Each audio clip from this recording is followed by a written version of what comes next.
Oh, for fuck's sake. Where's the camera? Hello? It would appear the main camera is not working. That's a blooming brilliant start to the stream. Hello, camera. Oh, for goodness sake. Not the best start.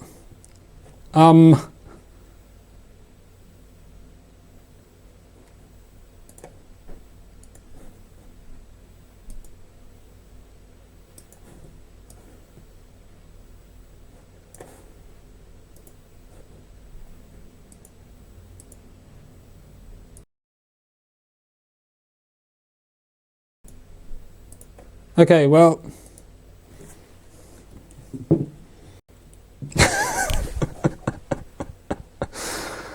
welcome back to another CRT live stream with terrible cameras. Yeah, my other camera doesn't seem to be working for some reason. It was fine literally 2 minutes ago, and now nothing. So today we're stuck with the tiny little close-in camera, and that's about it. Well, the sound works. Well, that's a good start, I suppose. At least one thing works. That's better than, well, it's better than no things. It's impossible to get this stuff working consistently. Anyway, today we have this box in front of me, which is some replacement rods for my Prusa. So why do I have replacement rods? Well, replacement rods and bearings. Well, let's let you have a little bit of a closer look at my machine so you can see why I have these. It's not very easy to see, so let me take you off on flying camera and we'll see how we do. Right, here we go. Is the cable going to be long enough?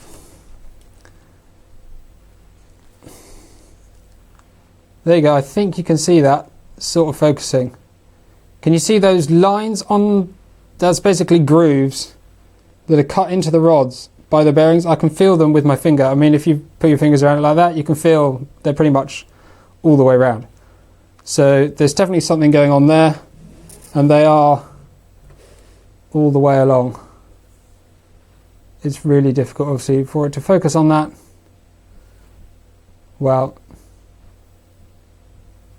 so yes, it doesn't focus, you can't see it, but it is there. There's some pretty big grooves cut all the way along. So today I'm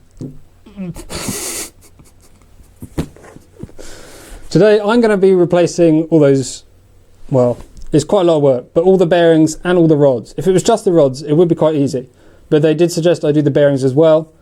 Obviously the big question is, why is it like that? And we'll try and see if we can address that during the stream. But first things first, this is the box of the new things. So the first thing I want to do, I have opened it just to check what's in there, and there is in fact 6 rods and 10 bearings, which is enough to replace everything. The first thing I wanted to do is compare these ones to these ones, just visually, to see if there's a difference. Like, are these the exact same rods that came with it? So let's get them all out to check that these are all the same as each other. I think that is a good place to start.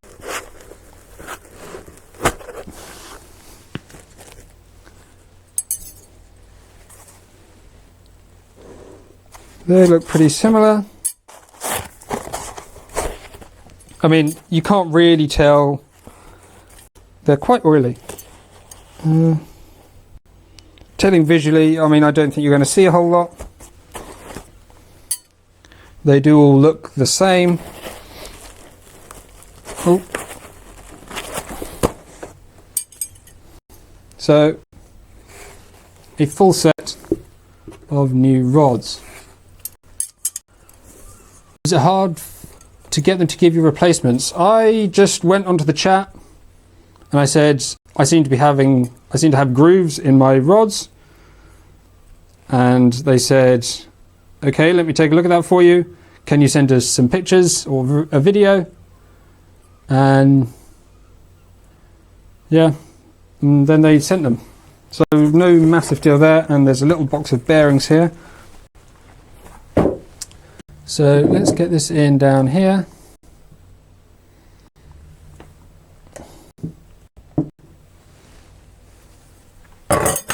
This is absolutely terrible.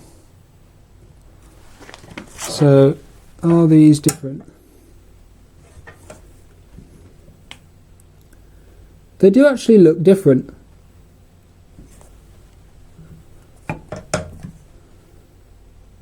They are slightly different colour. Can you see that on the stream? If it's going to focus at all. Can we have some focus, please? So the ones that came with it are a slightly, how can I say, yellower colour. These look slightly bluer.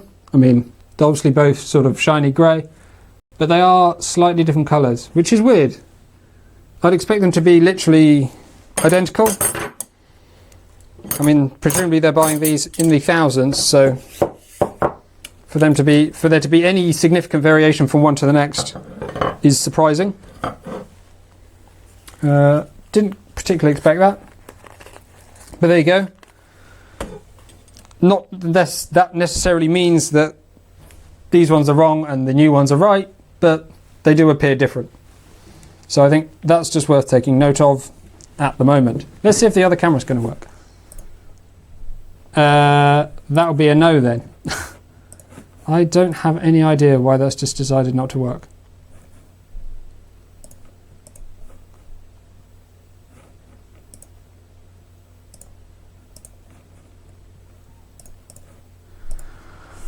Well, today is just going to be a horrible close-up live stream for you all. So, I mean, well, I guess we better get on with it. There's quite a lot to do.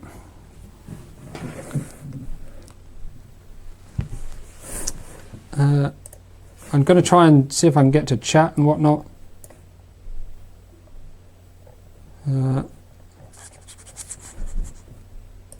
Let's get that out.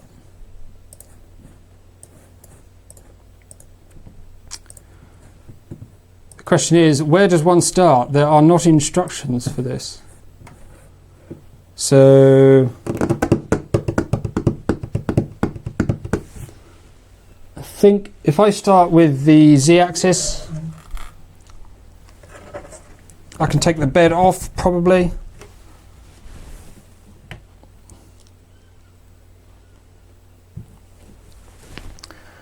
If I take the bed completely off, that means I'll have to put all these little things in again, but it is what it is. The belt will be fine. I can then get to the main underplate to change the bearings, which in itself is an effort. Let's get to it.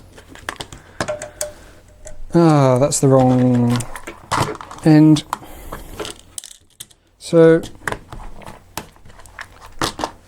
I suppose the big question we have to answer, well, at least ask, is why they have grooves. Now, the obvious answer, like the basic answer, would be because they're not hard enough or because they're misaligned. Now, I think if they were not hard enough, everyone would have problems. Because unless it's just a small batch, which is possible. Are you replacing all the rods and bearings? Yes, I am replacing all of them. Actually, I don't think I'll bother replacing the Z because the Z seem to be, I mean, they're not perfect. There's definitely some marks, but they're nowhere near as bad as the X and Y. So I'll probably just do the X and Y. The Z are probably going to be quite easy to do if I want to do them at a different time. Because I think you can just take the Z top off, and once you've taken that off, it's quite easy to access everything underneath. Oh. So these are presumably all stainless steel, because this is a magnet and none of them attached to the magnet. So yeah, why is it a problem? So I think it's either got to be down to basically one of two things. A, the rods are not hard enough. Maybe they have not quality control checked all the rods, or the pre-production batch were fine. They tried to get more of the same and they didn't come in correct. Or I over-tightened the things that hold them down, and so regardless of how hard they are, they still grind into each other, and thus you get this grinding pattern. Now, it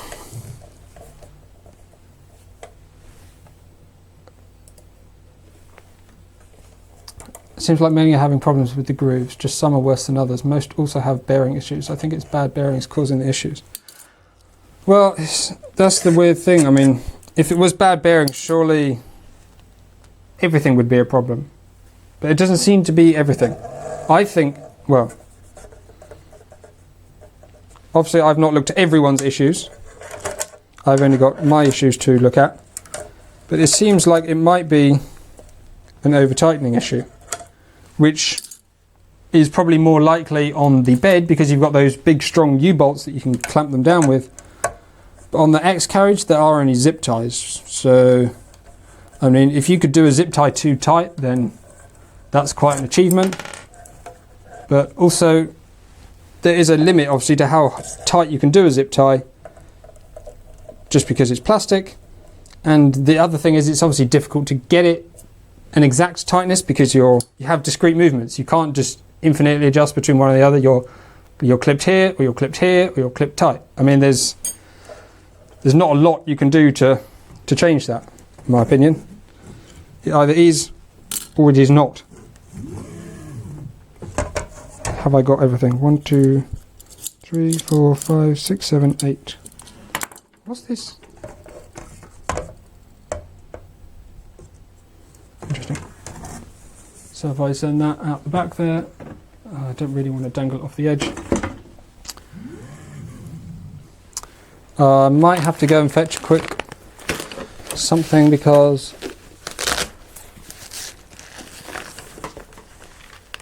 only thing you could over tighten is the Y. Yeah, I mean that's the Y-axis would probably be fairly easy to over tighten. I think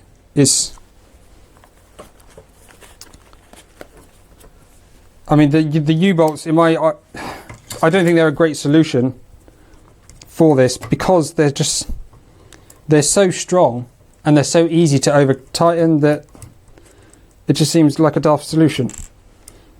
There should be something that you can do as tight as you physically want, and at that point that's tight enough, if you see what I mean.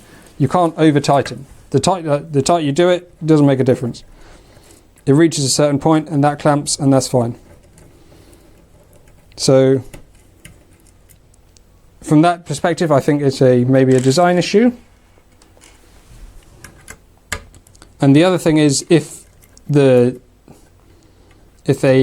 sorry, losing my words. Hello Tom, Tom's 3D printing channel, welcome back. Yeah, I think if you could do the zip ties too tight, then they shouldn't be there. I think the best solution is the one that can't be done wrong. Which sounds like a dumb thing to say, but that's sort of the point, isn't it? It's a kit, it's got to be easy, well not necessarily that easy, but it's got to be possible to do the same thing consistently.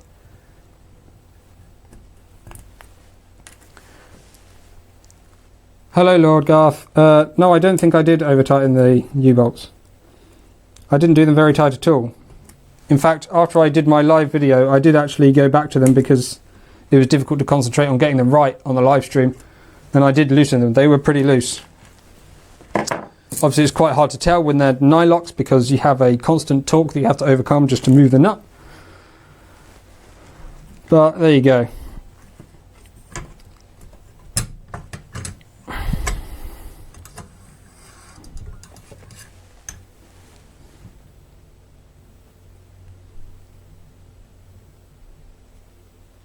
Let's see if I can get you to please focus. There, you can see there. That is a pretty big scratch. It's all the way along the bearing length. And another one.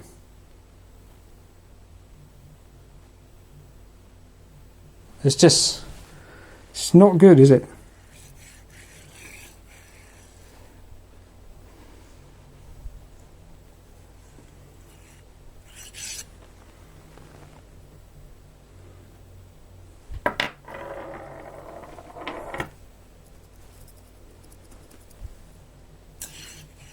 I'm just trying to hear or feel anything irregular in the bearing, but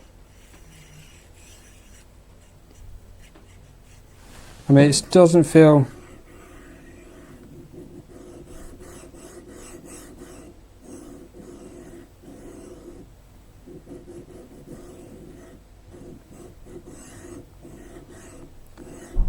Hello, Jakov. I'm just trying to see if I can notice. Oh. It just feels a little bit inconsistent as well. So let's make sure we replace this length with the right length. So we've got a replacement bearing. Let's see if the bearings look any different. I doubt it, but again, worth taking a look at.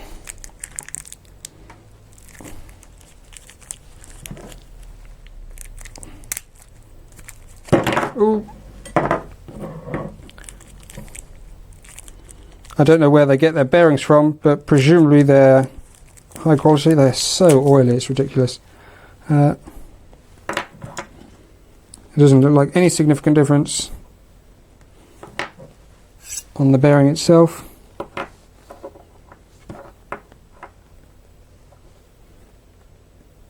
Although that does look different. The seal at the end, the lettering is more pronounced. No, I think they're probably the same, from the same place.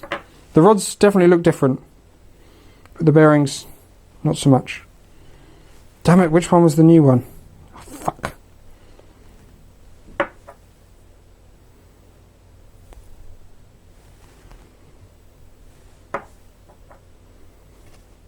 Pretty sure this is the new one, because this has got bits of hair and stuff on it.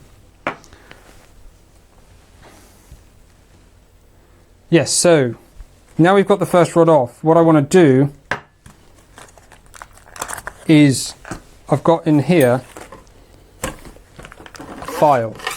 So one method for testing hardness is with a file. It's normal for these grooves to appear over time when using the LMU bearings. No, that's not correct. There should not be any grooves on the rods.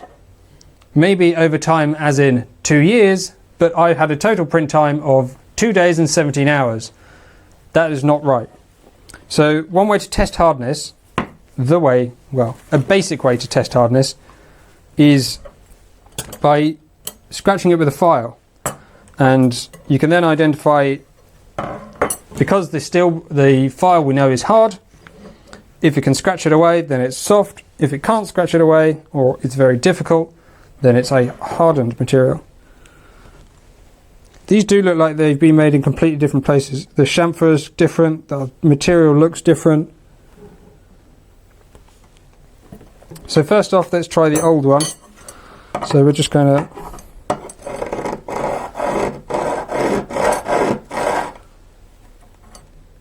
yeah, that's pretty easy. So after just a few movements,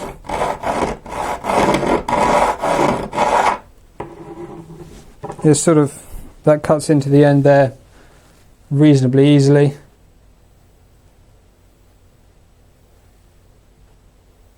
If it's going to hold that focus. There's a couple of grinds in the end there, so let's just see. I mean, with these it's fine because obviously you don't use the full motion of travel. Completely different.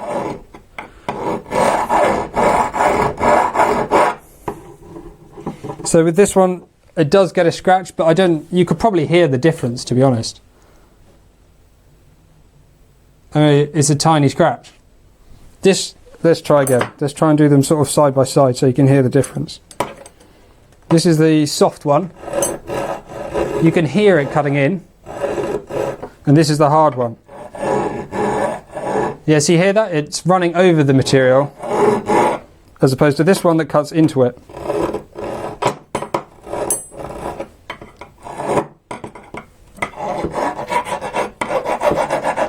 This one running over it, this one, it immediately cuts in. So those old ones would definitely, I've now filed my fingers as well, so I don't recommend doing that. But that is I'd say that is a big, significant difference in hardness. That original one that came with it files easily, which tells me A, it's not hard enough, or, well, that's pretty much it, isn't it?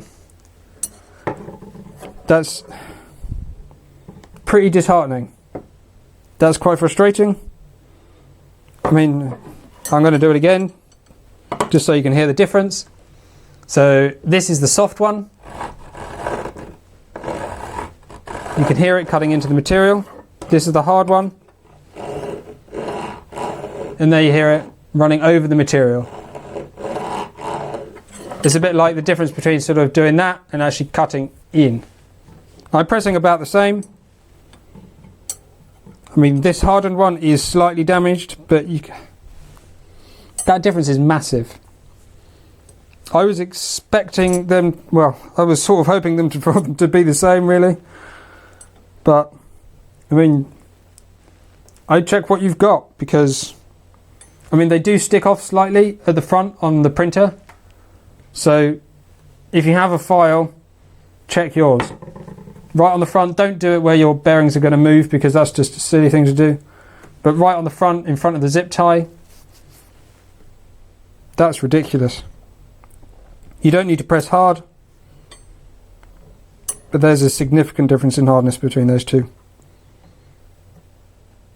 Which, I mean, they do look different, so they are probably different. Damn. Well, do you think this is a problem with all Prusa Mark IIIs? I don't know. I don't know what they've shipped. I don't know where they've bought from.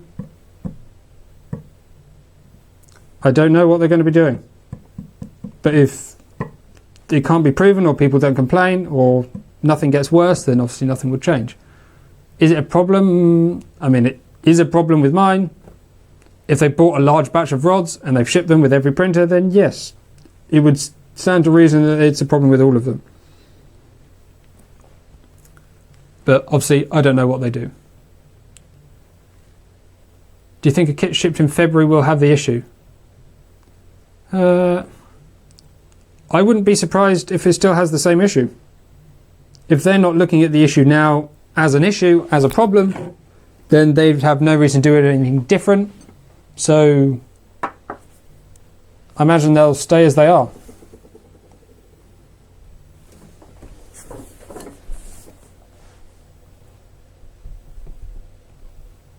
Not good. Not good at all.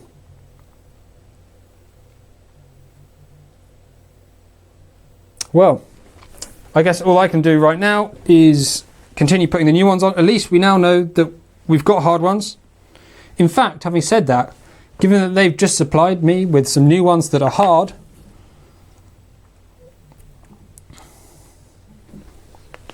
yes, given that they've just supplied me with some new ones here that are hardened, sorry, probably chrome plated, that's probably why it looks slightly bluer. Then maybe that's what they're shipping them with now. Maybe they needed the quick ones, some other ones in for the first batch of Mark IIIs because they couldn't get them out in time or something. Don't know.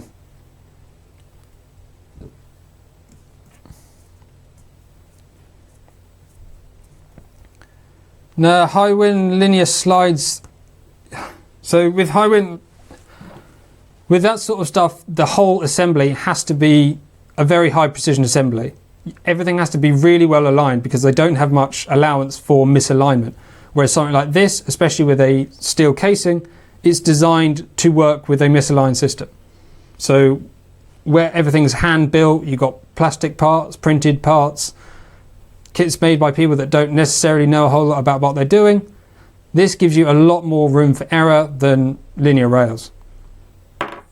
as in, you know, the high wind carriage MGN style linear rails.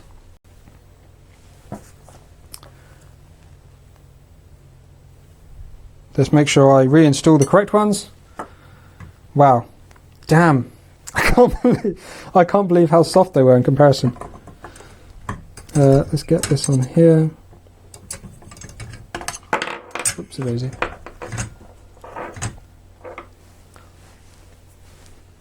I do hope for everyone else's sake that they do improve the issue, resolve the issue, understand why it happened. And maybe, listen guys, it's not necessarily that Prusa knowingly shipped stuff that was incorrect or not hard enough. It may be that their supplier has let them down and they supplied a faulty test result or something that showed that they were the correct hardness, or it was part of a batch. So all we know now is that this rod was, well, probably softer than it should be. It's not been sufficiently hardened. It cuts easily in with a file. As for everything else, as of yet, we can't say for sure. So obviously need to do both here.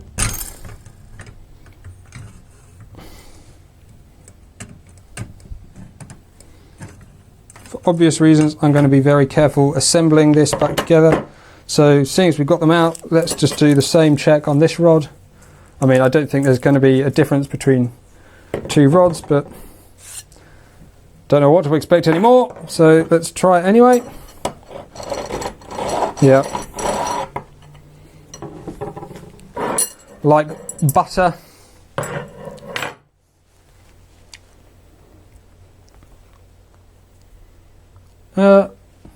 It might not necessarily need a complete redesign of the printer in order to do linear rails on this axis, because now they've got these rails. I've forgotten the name. Extrusions, the 30-30 extrusions. It probably wouldn't be very difficult for them to adapt it to have linear rails. Affix them to the top of the extrusion. I don't think you'd want them necessarily on every axis anyway. Maybe you would, maybe you wouldn't, I don't know. These are so greasy. I kind of want something just to clean my hands off as I'm going. I'm going to be back in a minute. I'm going to fetch some kitchen towel so I can clean my fingers slightly. Right, I'll be back in a moment.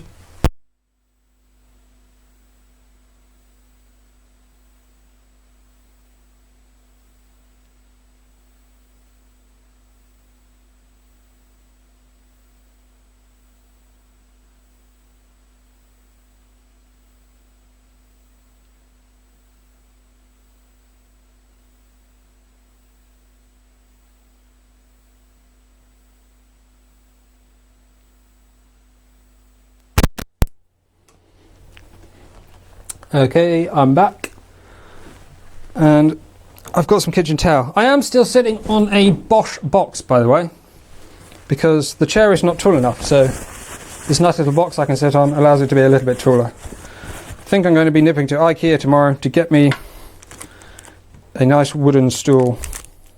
I say nice. IKEA is pretty nice.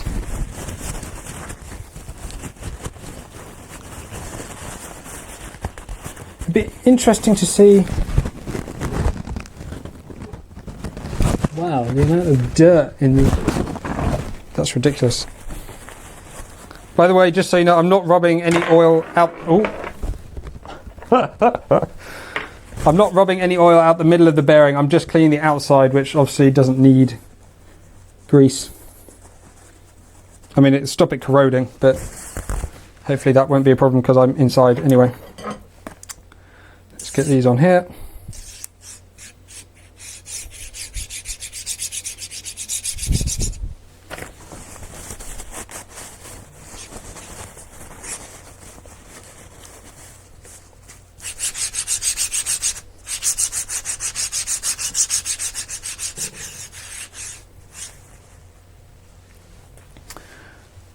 Okie dokie. Let's try and get this back on without having a problem.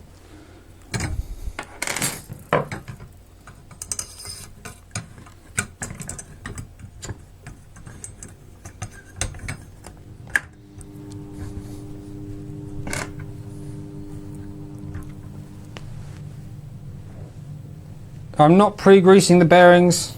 No, I mean, I don't think you really need to. Obviously, Prusa don't suggest doing it, so if they did, maybe I would, but I've not seen anything anywhere about doing that. Maybe wise, but there's definitely some grease already in them. I mean, it's manufacturing grease, but it'll do.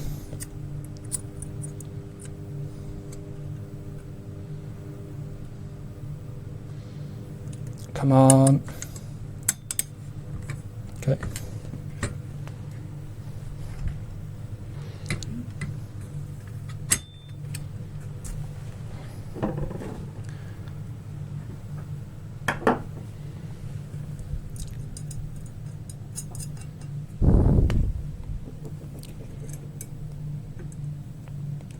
My worry now is that it's going to be quite difficult to get these tightened properly. But from before, I think we've learnt that they just don't need to be very tight at all. In fact, to be honest, I didn't really have them very tight, which is half the reason we're having this discussion.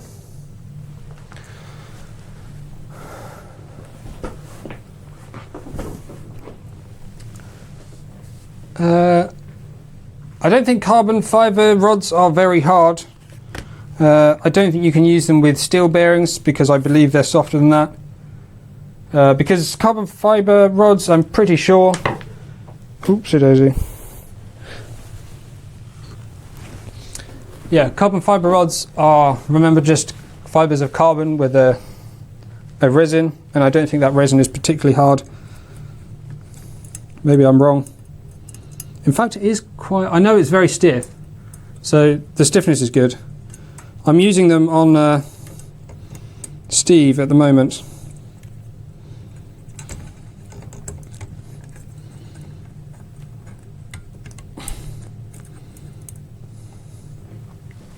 And they work reasonably well, but those are with I-gust bearings, which are plastic. It's advanced plastic, it's not just like general use ABS plastic. There's a good reason I think they tell you to put these on before you put the whole lot in. It's basically like ignoring all the instructions and doing it your own way. Which is fine by me.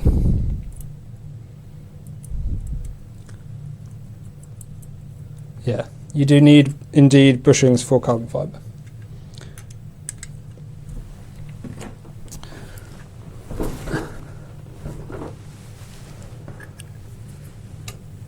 So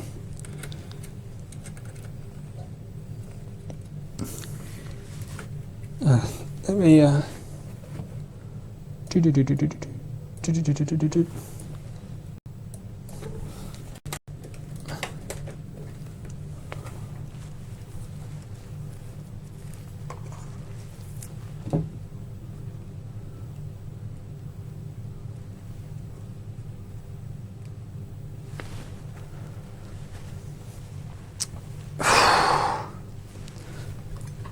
This is going to probably be the easiest axis as well. I'm not looking forward to doing the X-axis. So let's find somewhere that we know is tight. So that's definitely tight. So let's just...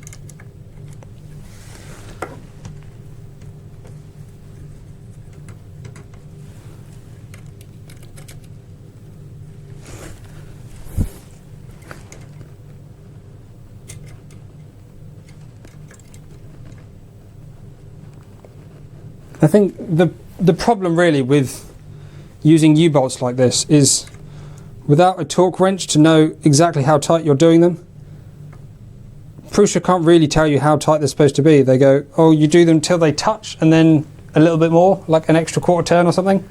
That's what it says in the instructions, I believe, unless that's been changed. But, I mean, that's not easy to do. A, given that they provide you with the most ridiculous tool for doing it, and B, I mean, it's just not easy to do regardless. Hello Jay's 3D Adventure. TMC 2130s.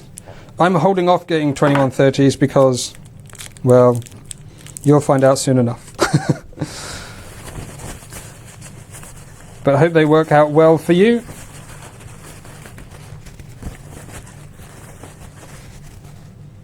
Why am I cleaning a bearing? I don't know. Complete brain fart there. Right, that's... What I'm trying to do is push the U-bolt up against it so I know where it needs to be and then tighten them down.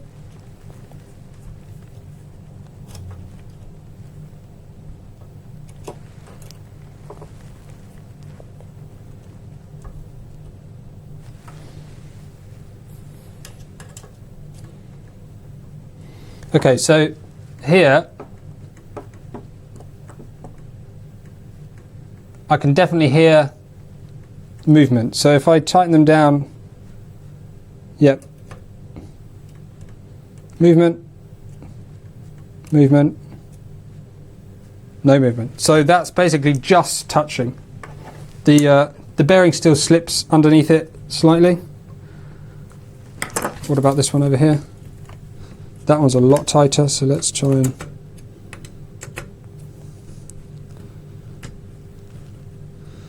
Okay, so there's sort of loose-ish, sort of just contacting at the moment. I want to get all three of them to the same position, and then we'll tighten them all like a fraction of a turn. Again, because they're U-bolts, they sort of twist from side to side, so you want to try and tighten them evenly. Not very easy.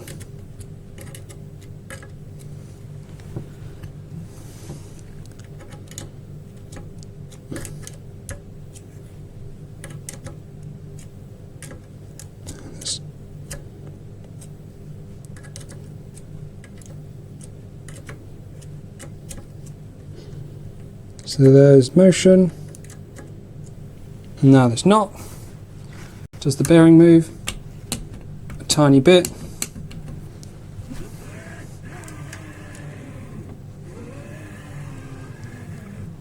That is a massive difference. I don't know how many people here heard my bloomin' hell. That first build, my first live build, when I got the X-axis on and I moved it, and it did make a pretty horrendous racket. But that is a lot quieter. The only noise there is the stepper motor moving. That is good. So let's just tighten them all literally like an eighth of a turn.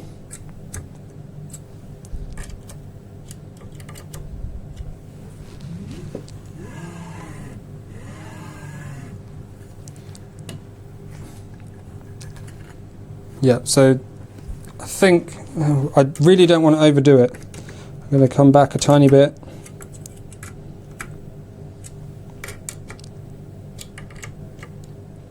Just so no one can accuse me of going overly aggressive. So I think that's the point, just where the bearing is clamped enough against the bed that it won't move independently from the bed. That is what you call a huge difference. That's exciting. Maybe it's already been asked, why aren't you replacing the U-bolts with a printed bearing holder? Because this is not my modification. This is not I'm trying to improve the design. This is me keeping it all completely stock, but I'm replacing them with new bearings and rods that I've received from Prusa. I contacted them on their customer support because it's not right, and they sent me new ones and I'm putting them on. So if it was me trying to improve things, then yes, I would probably change the U-bolts for something else because I don't really like them. But this is keeping it completely stock, trying to solve any problems the same way anyone else would, rather than trying to improve anything. This is the kind of problems you expect from a Chinese clone, not an original Prusa. Very disappointing. Seriously considering cancelling my order until all these problems are fixed. Yeah, I mean, it's not a bad shout. I do totally agree that this is the sort of problem you'd expect on a clone. You'd expect them not to know about hardness and things like that, or they just try and sell you stainless steel rods or something. But I mean, the thing remember the difference between a Chinese clone and the Prusa is that if something or when something goes wrong, Prusa will fix it. Yeah, I think you can pretty much guarantee that. Obviously, I'm not saying this on behalf of Prusa, but their customer support is good. Whereas anything you buy as a clone from, we say China, but you know, anywhere that's a clone, you're not paying for any support. You're paying for basically a bill of materials, and after that, you're on your own, or with any other group.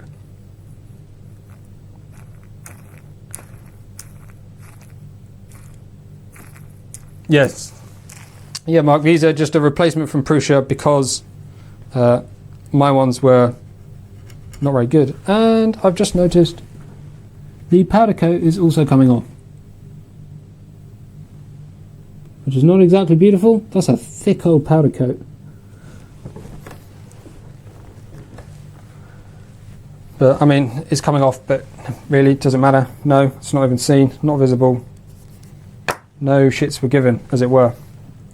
So now I need to try and put my bed back on, which is never the easiest thing because these little things are a pain.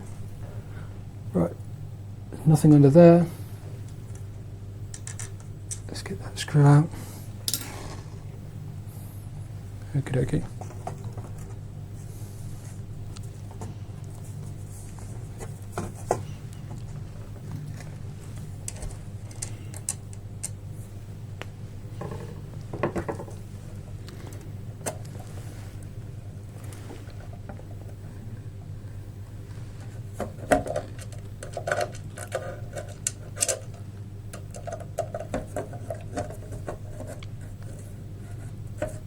This is completely in the way. What am I doing?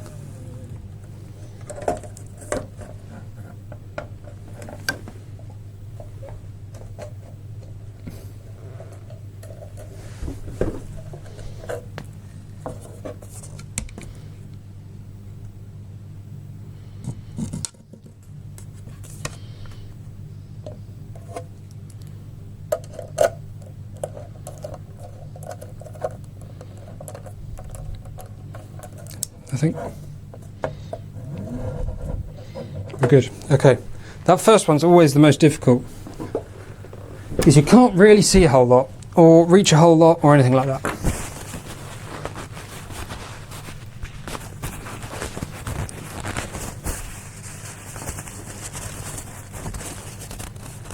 Yeah, so if you want to check them before, if you have a file, scratch the end, so don't scratch anything right on the end because there's a chance that that isn't hardened because the hardening process might happen before or after cutting, I don't know. Might be after, so it might be hardened, but we know any edge surface will be or should be.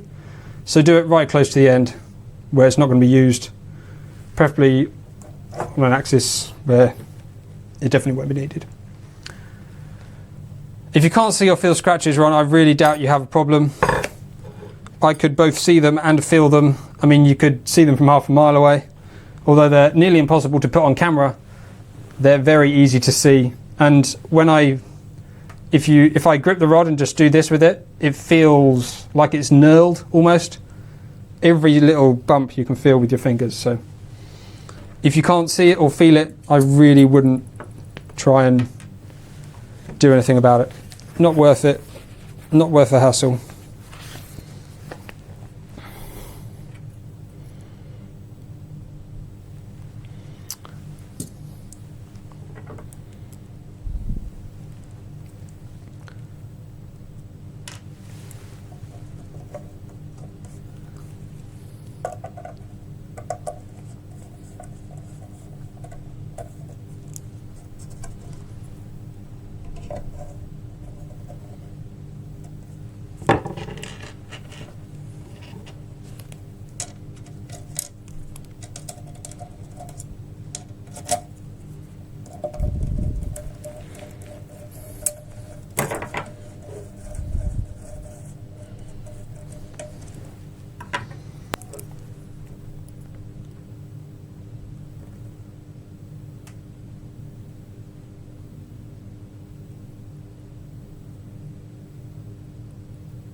Prusa got a bad batch of rods. So my Z-axis, I can see a groove there, but I can't feel it, so it's very fine. And obviously there's not much load really on the Z-axis, so I don't think I'm going to worry about that.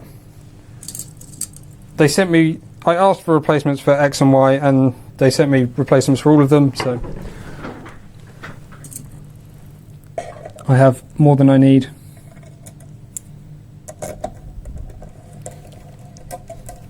But maybe they know that I'm going to need them eventually. Just for reference, before Christmas, I was in contact with Joseph very briefly. I tried to ask him about this to see if he had anything to say and didn't reply, so unfortunately there's no specific news from him at all. Obviously, he's got plenty of people to talk to, so I'm not necessarily expecting a reply immediately anyway. But it'll be interesting to see how all this pans out. I don't think it's going to be a big fundamental problem for the Mark III. I think it's still going to be a very popular and good printer.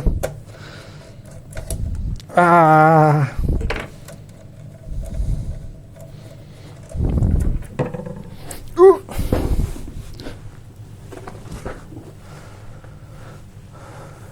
I've tested layer skip detection twice, trying to see. I'm going to stop messing about 20 hours into a print.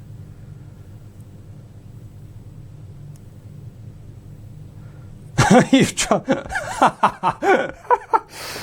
That's quite a good thing about the skip detection, isn't it? You can just, if you want it to just move to the side for a moment, you can just sort of nudge it and then it will go move out of the way. You can have a look and then it go back again.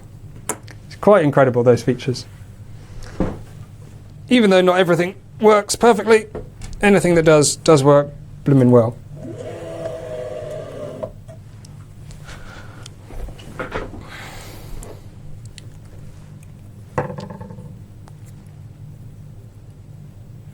I'm not surprised that if it is a spreading issue that is to everything, I wouldn't be surprised if it's as a result of them trying to rush Mark IIIs out the door.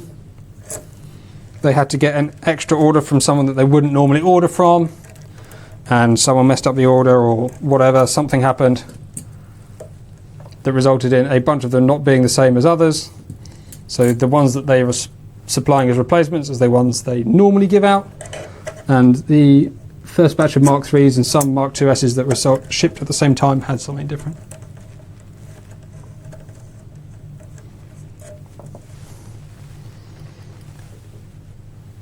No problem, Robot Hut. This was exactly the purpose of doing the live stream. If there is an issue, I'm not saying there absolutely is an issue for everyone, but I think it is something you should probably check before you get your whole thing assembled, because it is a pain to replace. It may be that you just need to be careful about assembling it. Be very careful, don't over tighten anything. If you think you're over tightening it, stop, check, you know, just sort of basic things like that. Because the last thing you want is to damage your rods, especially if you're shipping a lot further than I am. So I'm in the UK and obviously Prusa is in Czech Republic. So for them to send stuff here, it's not too bad, it's only across Europe. But obviously if you're further afield, then the last thing you want is to have to wait weeks or whatever to get your shipment. I'm fairly lucky that I'm pretty close.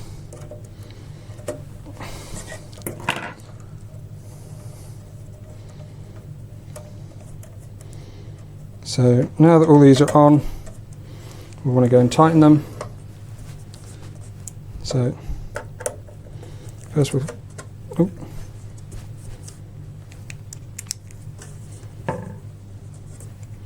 so first was this one, and then back, front, left and right, and then corner to corner,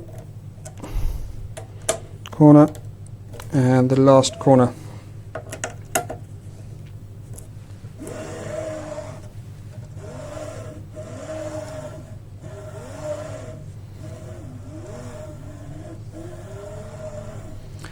I tell you what, that feels a lot better than that first assembly. Maybe it's a tightness thing. There's no moving, there's no anything. Happy days. So let's get these zip ties back on. Or zip ties. While we're talking about issues that people have said they had, one of them has been, one of them that I've noticed,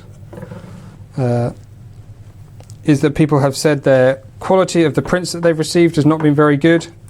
Now, well, I'm not disagreeing with what they're saying,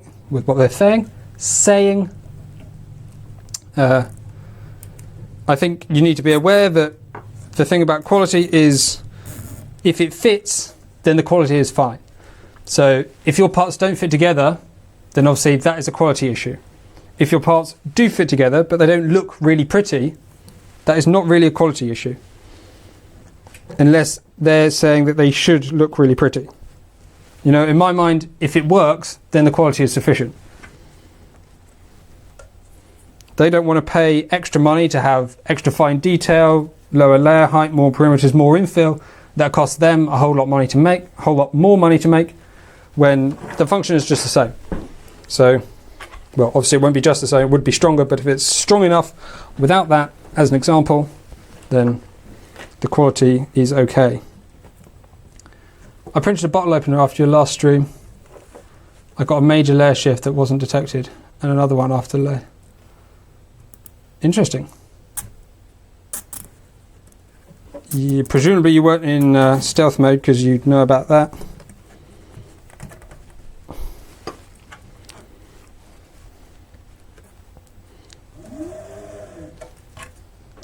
Out of interest, it wasn't, when you got the layer shifting, that wasn't anything that you did, presumably. That was just the printer doing its thing and you came back to it and noticed the layer shift?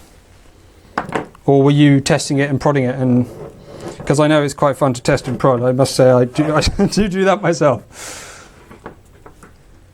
Okay, Tom, goodbye. Thank you for joining us for the moment that you could spare.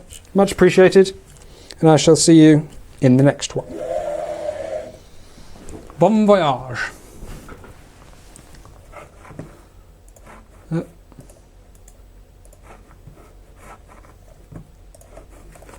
Sorry, trying to just...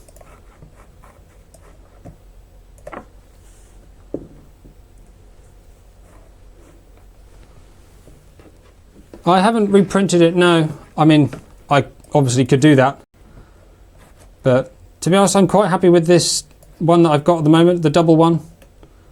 The sort of old style one. In my mind, again, if it works, it's fine. When this one breaks, I'll print another one. Fortunately for me, I do have multiple printers. I think it's sort of a necessity to have multiple printers. Not really, but it's very useful because if one breaks on one, you have a printer that you can print spares off. So I'm going to keep using the ones that are here until they break or get damaged or something. But to be honest, I don't imagine they will because they're quite flexible. Ugh. This is not easy to get in.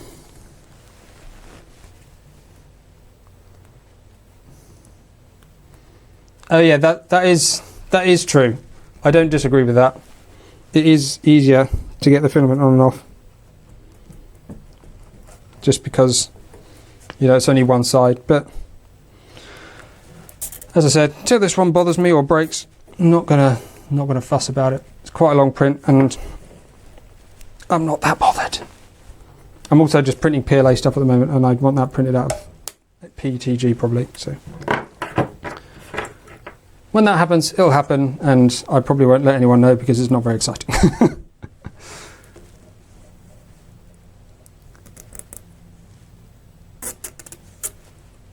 It's good to know that the presumably that ABS just flexes a little bit nicer. That was, I think, one of the problems with that original one that broke. Because it was PETG and not ABS and the infill was not very dense. As we know, PETG, when it flexes or as it breaks or reaches its breaking point, it has a tendency to just go and just completely explode. rather than ABS, which sort of bends a bit, stretches a bit, and then goes sort of white and thin, and then it sort of bends and breaks slowly. Okay.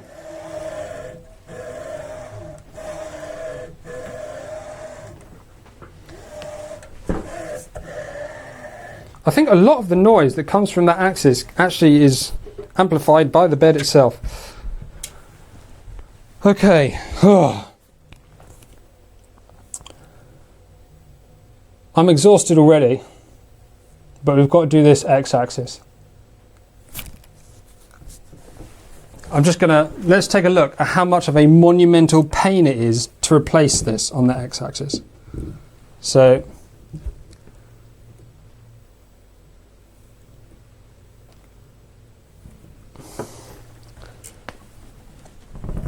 for a start, the bearing's obviously right in there,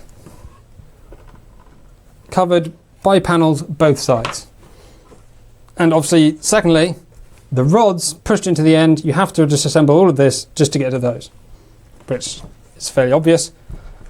Because of this stuff all at the back, you have to take this off, to take this off, you have to take this off, to take that off, you have to take this off, to take that off, you have to go all the way down to the electronics and take that out.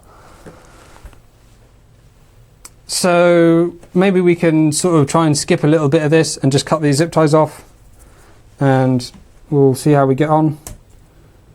But oh, I've got to turn it on to get. Oh no, I don't. Yes, I know. Can we do any wide angle?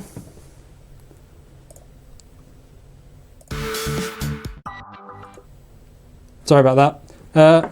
Did I receive Y-axis replacements? I received bearings and rods for all axes. So yeah, the Y-axis obviously the one I just did. And now I've got to do the X-axis. But need a different screw head for that.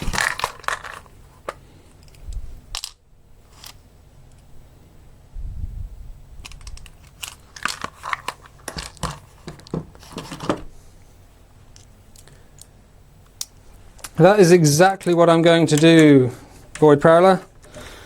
Take the Z top off and hopefully the X-axis will come off the top. But obviously, because of this structure here, this lot is not going to go past the top beam. You can just see basically my flat now. Let's see if we can shift you around a bit so you can focus a little bit better on what's going on.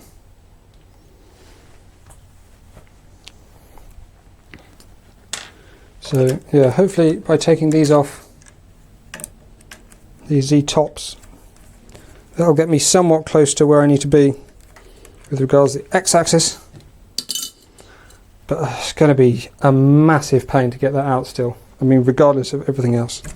Okay, yep, so those tops do come off pretty easily. So, I mean, that's a good thing. It's the first good thing that's happened today.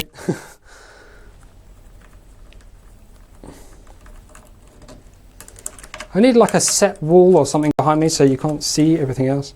Because obviously the camera just sort of focuses on everything behind as much as it does what's in front. Not that there's particularly anything to see there, but...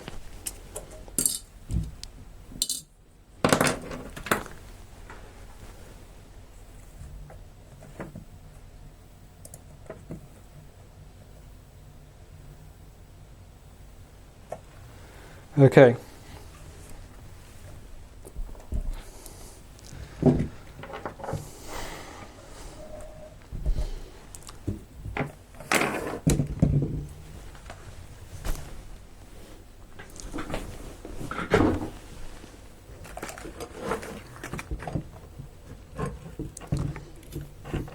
How are we doing for being able to see things?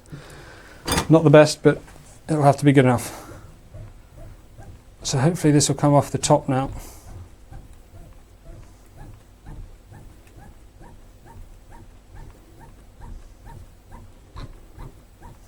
Please. Please. Please.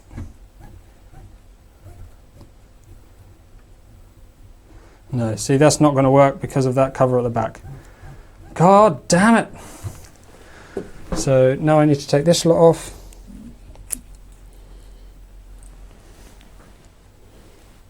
throwing away more zip ties.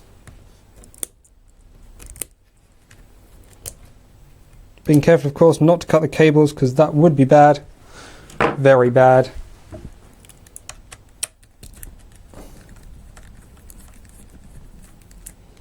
This end, so that's the part at the back that holds the wires, that comes out fairly easily.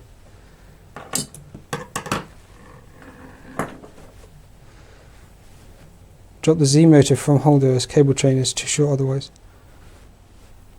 I'm not sure quite what you mean, but hopefully my axis will now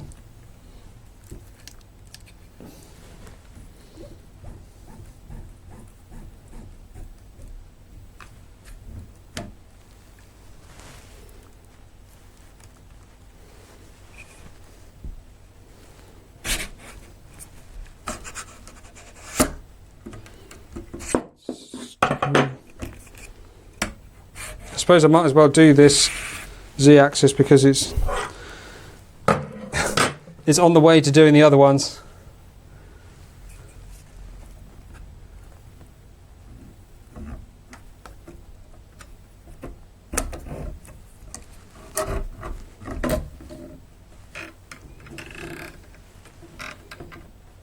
Come on. Oh, I can't get it out without... Well, that's a monumental pain. Come on, there must be a way. Okay.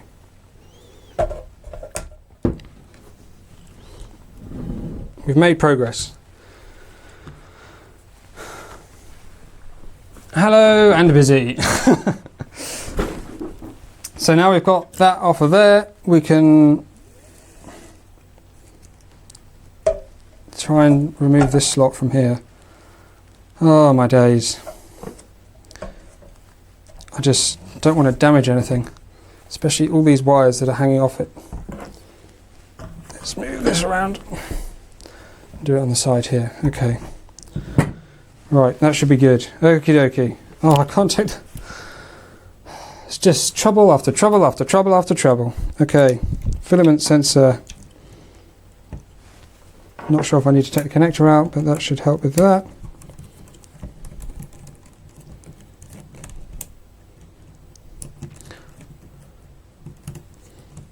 I think someone else can explain the problem with the rods.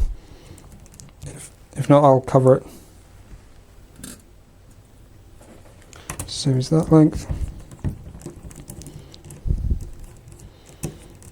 I'm just trying to remember where everything goes because I don't want to have to check the instructions again. That'll be a pain. If these were the same length, it would make my life a whole lot easier. That's good. Please be more of the same length.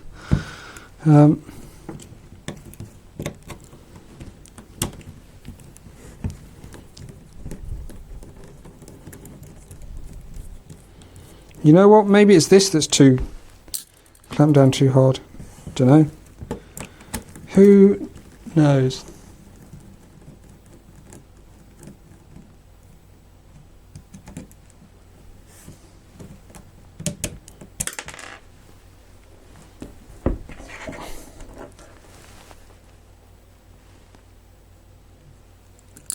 Take off the X motor to get off the belt to give space to remove the rods.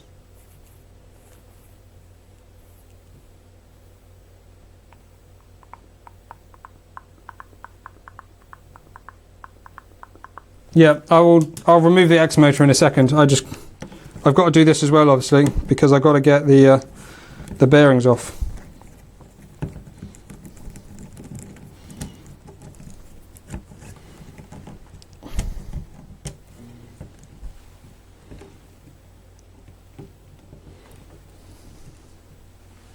Okay, I think this will give me enough access to do what I need to do, so that's good.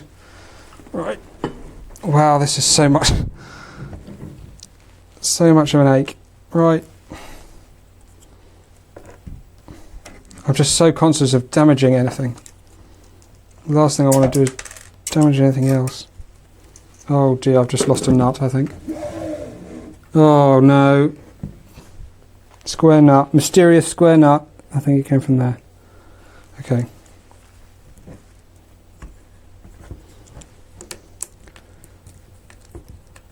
I'm removing the X motor, I'm doing it! Ugh.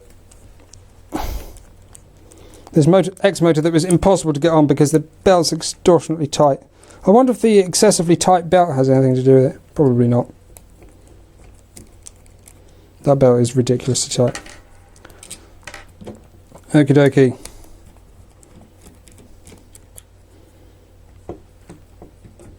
Right, that's the X motor off.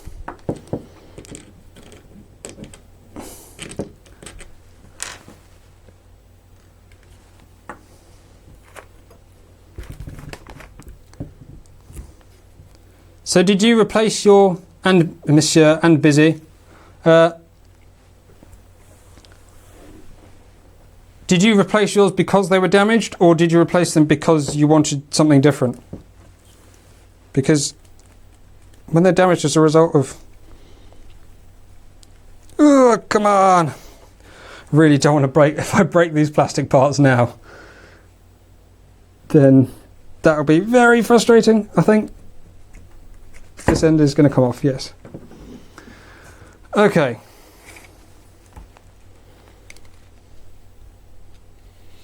These ones are definitely the most scratched. I mean, let's see if you can... Look at that. Flicking lines everywhere. Those grooves are deep as well. The camera... That camera focus just... I think you get the picture. They're very scratched.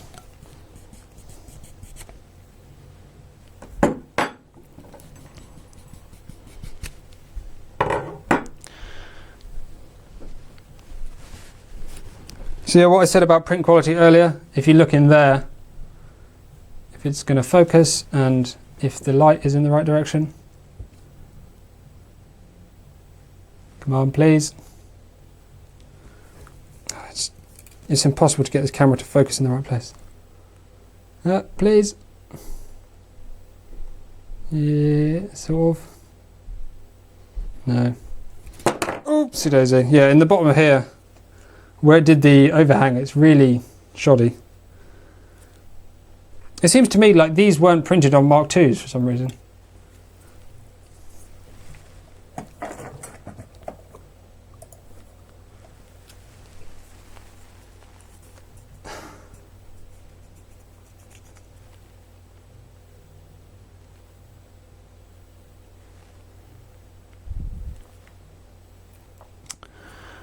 Okay,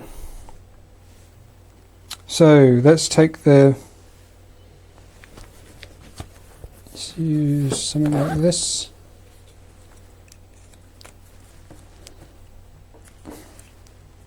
Am I even going to be able to get these damn bearings out now? Oh no. Oh, why does this have to be so difficult, please? Okay, right, let's get this off. Oh no, the nuts are going to fall out. Wow, just my lucky day. I basically disassembled my entire printer.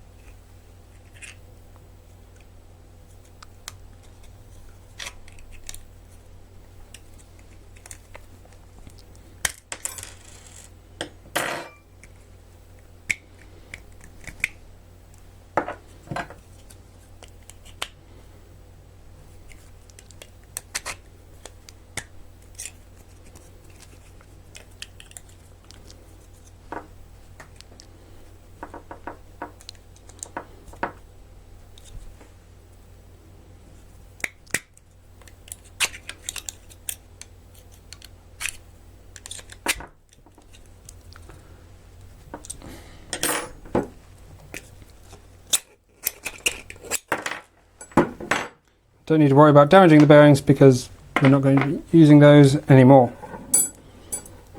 So that's two more rods that we don't need anymore. story is they intentionally over-extrude the PETG to add toughness so it causes drooping. Yeah, I wouldn't be surprised about that at all. But remember, with over-extruding, they obviously have to account for any change in tolerance as well, because that will reduce the size of holes and everything. So they can't be doing it too much. Yeah, I think it might just be a story, because to be honest, if you've designed something to set dimensions, the last thing you want to do is try and change all that by, you know, changing it. They'll design it to work at proper size, I'm sure, proper extrusion ratio, multiplier, whatever, words.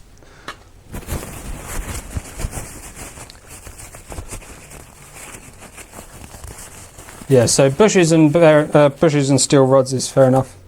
But yeah, this is not me doing that. This is not me trying to improve anything or make it quieter or anything like that. This is me trying to get the correct functionality for my printer.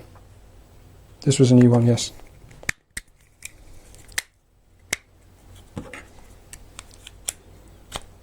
So that's those two bearings in.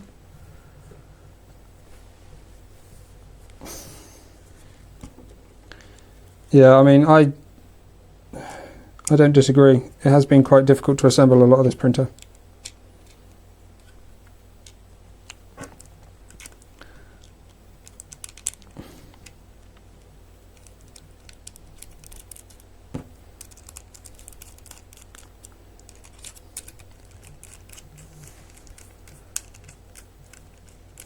Remember, 45 degrees apart. Oh, yes, I didn't...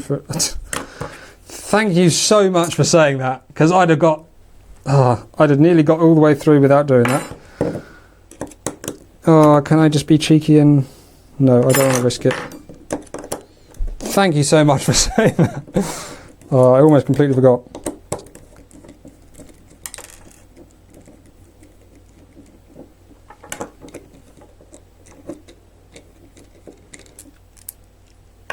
Okay, let's get this right. Let's get this bearing back out.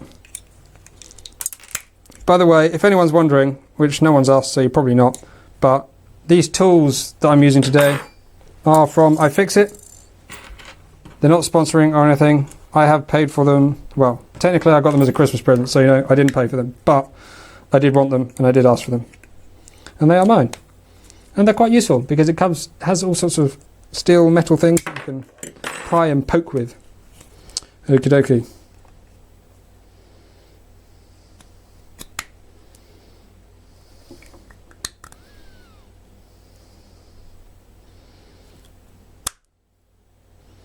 There we go.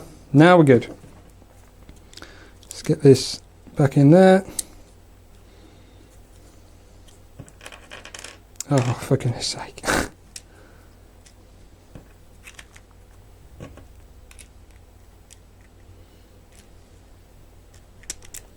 Okay, that's that one back in. That's that one in. Okay, and we got the 45 degree offset. We are laughing.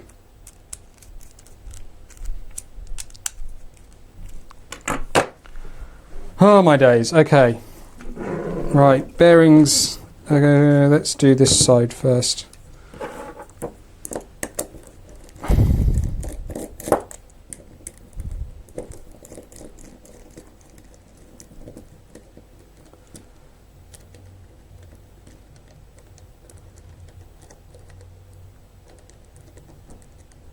I tested both and then stayed on the without option. Works the same for me.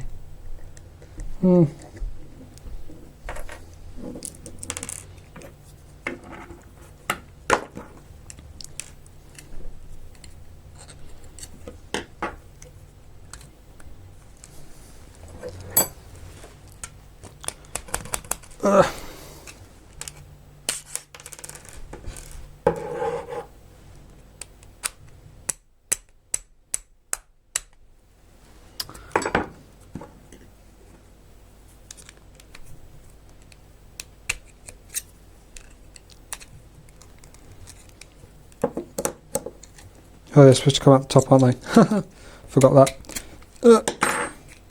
This part is really loose for me. Right, that's those two bearings gone. Let's get some new ones in.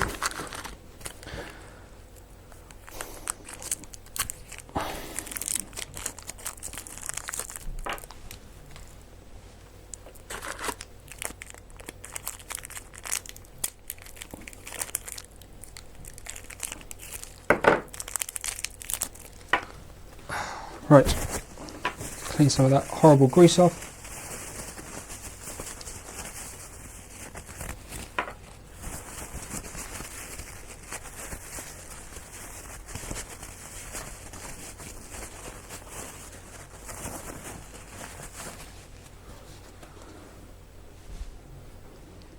Oh, you reprinted a part. Yeah, I mean, that's probably not a bad shout. Oh, 45-degree offset. Remembered it.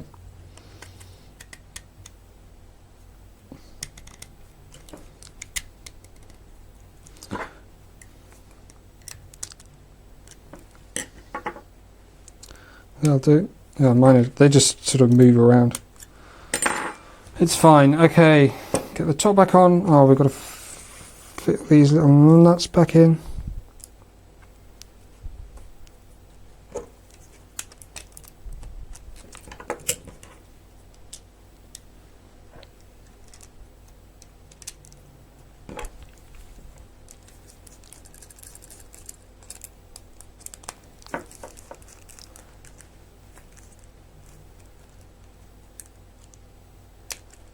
Oh, they sent replacements to you as well.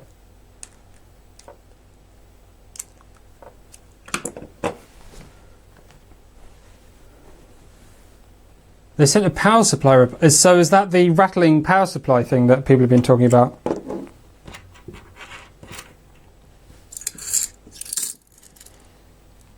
Yeah. I wonder how many of those they're going to have to replace. Blimey. Yeah, they've not had the best of luck with this launch, have they? It's not gone swimmingly well. Right, let's get that bearing out the bottom.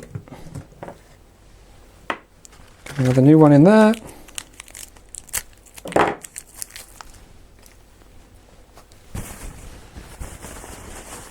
Yeah, I did. I don't know if you heard me. You all heard me mention at the start, but they did when I told them about the grooves and they asked me what I'd done, and they said, "Oh, we think you might have tightened them too tight." I was like, "Well, how tight are they supposed to be?" And they go like, "Quite tight." And they go, "Oh, you might have over tightened them." This is a zip tie. I mean, let me measure how tight that is. Oh yes, that's tight. I mean, for goodness sake, how tight is tight? It's a zip tie. If you want to supply tools for tightening, then by all means accuse me of doing it wrong. But until then, I don't think you can call me out on that. I did them as tight as I felt was appropriate given the instructions I was provided. Are the rods on the Mark III the same length than the Mark II? That is a good question. I think they are. They're like 370, 320 and 310 or something. I think. If you give me a couple of minutes, I can measure them.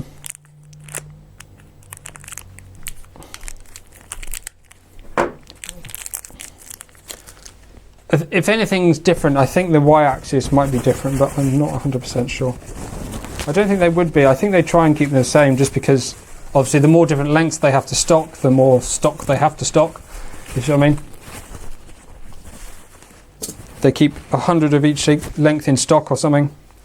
Whereas if they had more lengths, then they'd have to keep more stock, etc., etc.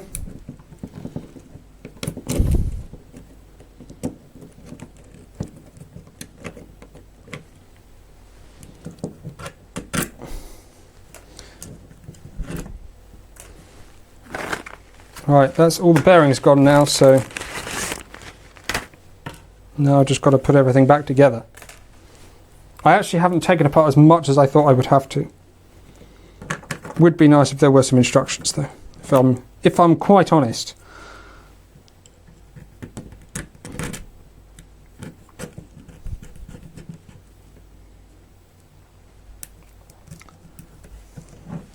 Let's try and make sure we're still in shot.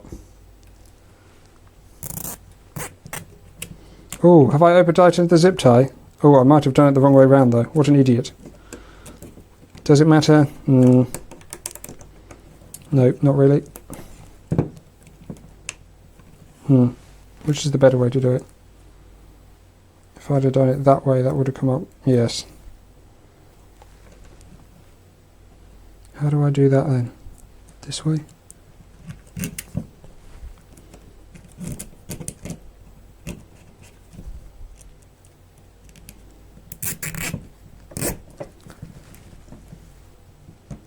I mean, that's not really very tight. I'm going to take the other one off again, put it around the other way.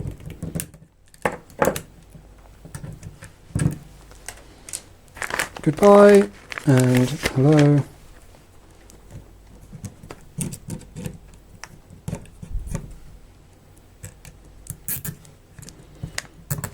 This is like such a weird way. This is such a workaround, it's ridiculous.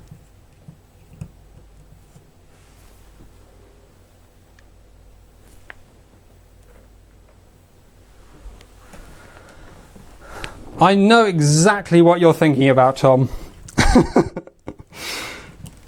I am in exactly the same boat. Is it time or is it not time to do that?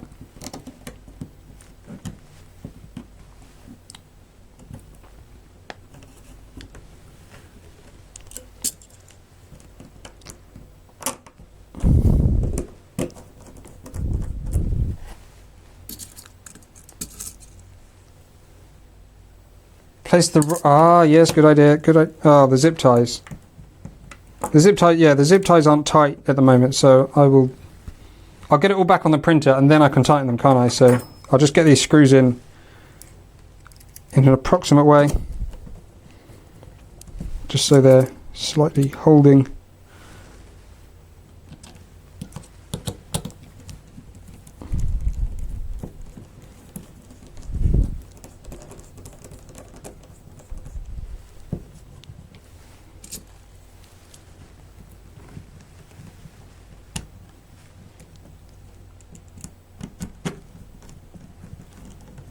Yeah, I'm not doing mine yet. It's not my... I don't think the story is over. There's no point telling a story when you're only halfway through. And so I will be saving what I have to say until the story has come to an end and it's sort of ready to go, ready to be told, as it were. Not that you have to do the same, by all means do what you like, but something's not right in there.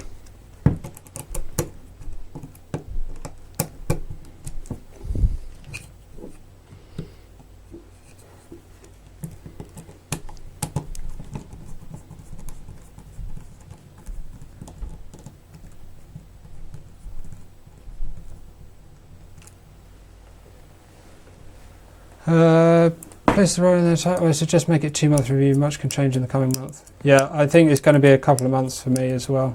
I'm probably not that far off. I'm probably a couple of weeks away. I think they need to sort their stuff out pretty sharpish, so we'll see how we go. I'm going to be, for anyone that's seen what I did on Power Panic, I'm going to be continuing those. So I've got one for Stool Guard, which is very close. That'll either be this weekend or soon after. And yeah, that'll be what I do until the reviews go live. Having spent so much on this printer, I need to make as many videos about it as possible to try and at least recoup some of the costs. What I get in money is very little compared to the price of a printer, but there you go. Let's do what I can. My Mk3 rods are starting to have grooves on X and Y after 20 hours of printing. Should they be replaced? Joachim, I think that's how you pronounce that. I hope it is. I would say probably yes, but don't pay for them yourself. Take some pictures, send them to the Prusa chat, and they'll decide for you, and they'll probably say yes. I started watching your build videos 2 days, still on video too. Not as qualified as CRT, Ron. I'm not sure I'm particularly qualified, so...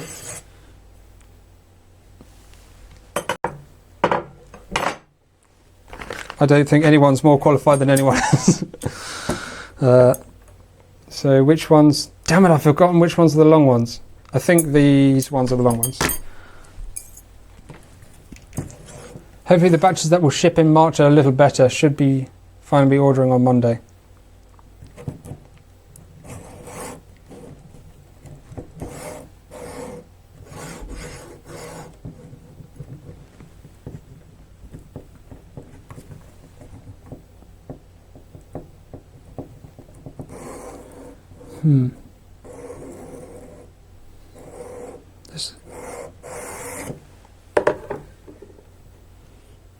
I got my 45 degrees, but I'm not sure that sounds quite right to me.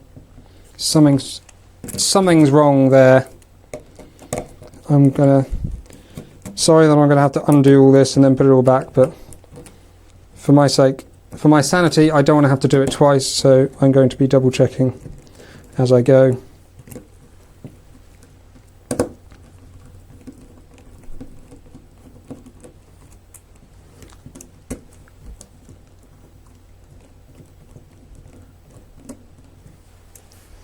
Ron, I don't think anyone really has a style. You just make a video and the style is whatever happens. Everyone does their style just by doing it. They do the things that they're good at and they ignore the things they're not. Or they try and get better at them, which is also an option, obviously. But everyone has their own style, naturally, just as a way of people being different. So just keep making, as somebody famous once said, make it and they will come. I can't remember who said it, but you know, that's pretty much how it works. Build it and they will come. That's what they say. So yeah, just keep working at it and it comes. Whoopsie daisy, that was weird.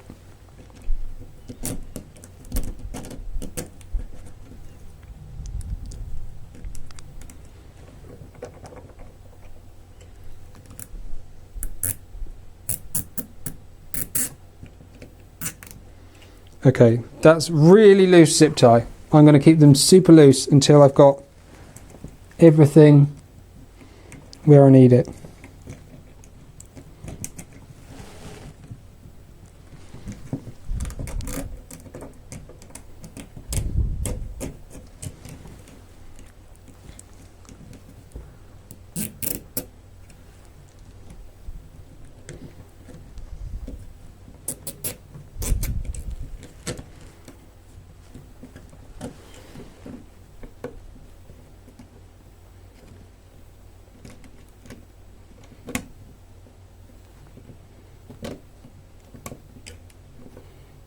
Okay, so that's where the tensioning comes. Okay,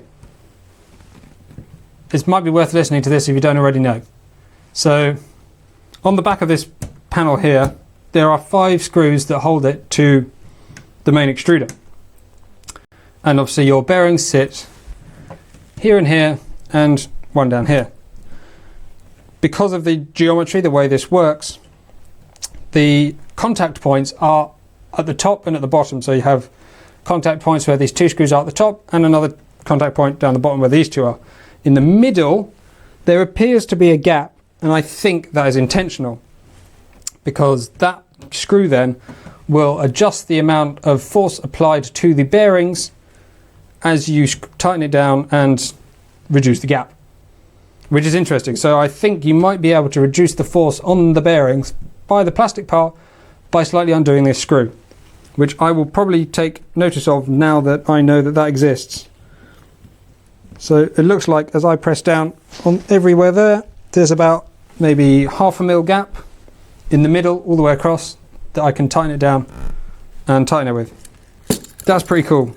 I don't know if that's intentional, but it does seem to be the case. So, you know, interesting nonetheless.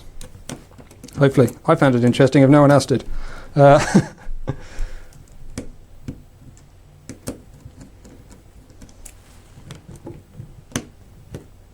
I think the reason they don't add it as a step is because they've built it with the intention that you tighten it all the way down.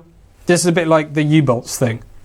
This fixing system, possibly, potentially, maybe, is designed so that you tighten it all the way down and that gives you the correct tightness. However, with the U-bolts, if you tighten it all the way down, then it's far too tight because you can tighten it further than you need to. This, because it has that stop on the other side, you're limited to how far you can tighten it. And therefore, you know how far you can tighten it. The amount of crushing it induces.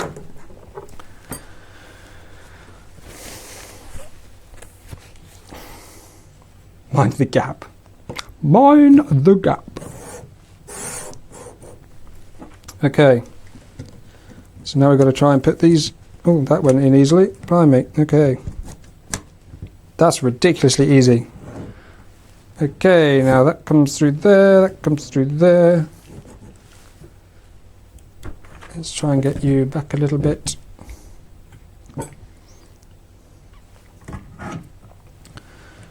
This is not going to be easy now. Okay, so that goes through here. And at the same time... no, I can do this first. Okay.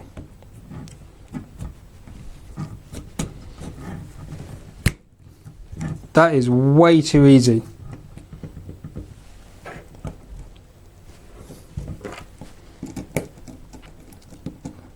I might actually change the... I wonder if it's the diameter of those rods that's an issue as well. Because these went in so easily, the other ones were quite difficult. Interesting. I think I've got verniers here.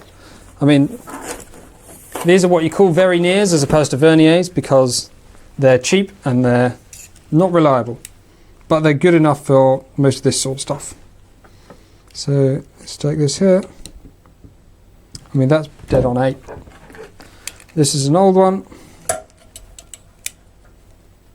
That's dead on 8. Yeah, so the size is the same, so maybe it's just an illusion that they went in more difficult or more easy, because the size is the same. I'm starting to get a sore throat, so I'm going to have a drink. Haha.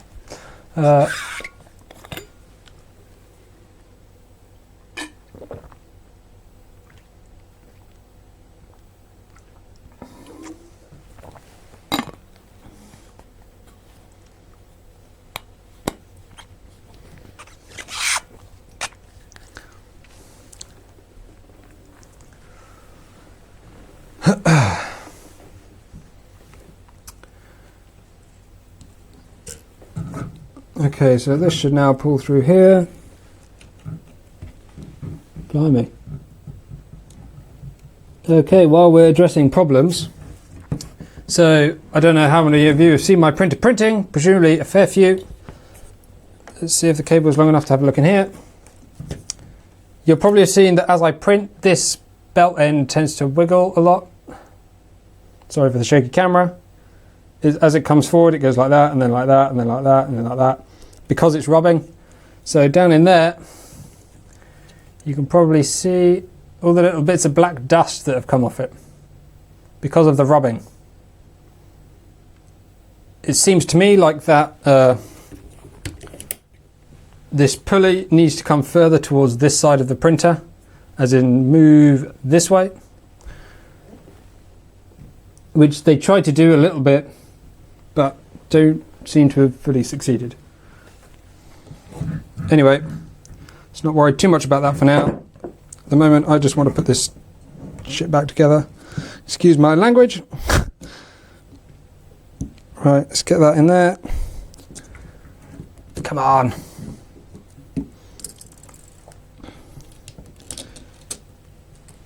What are the chances that we find spare screws at the end?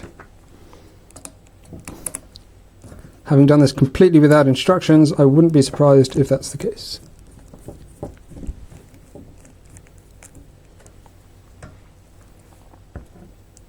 We did replace all the bearings. We did those, we've done those, and we did the 2 rods. We've got to do those 2 rods and then we're good. Okay. Is that the right...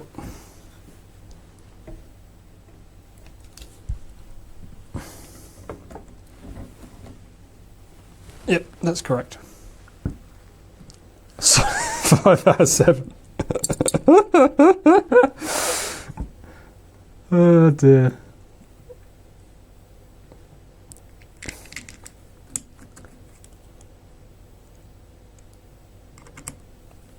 Mark, I do agree that the new ones were definitely harder without a doubt.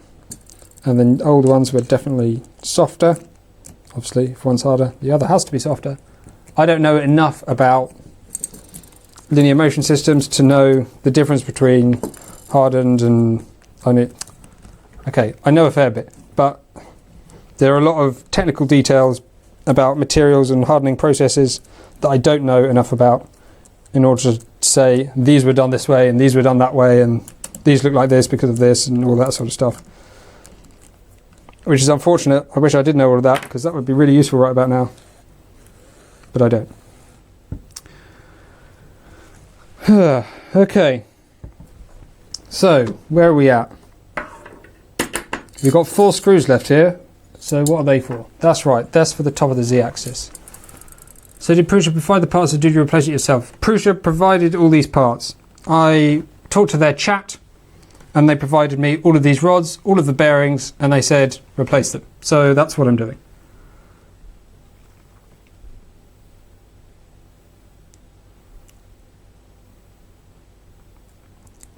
What type of oil or something do you use to smooth silent move?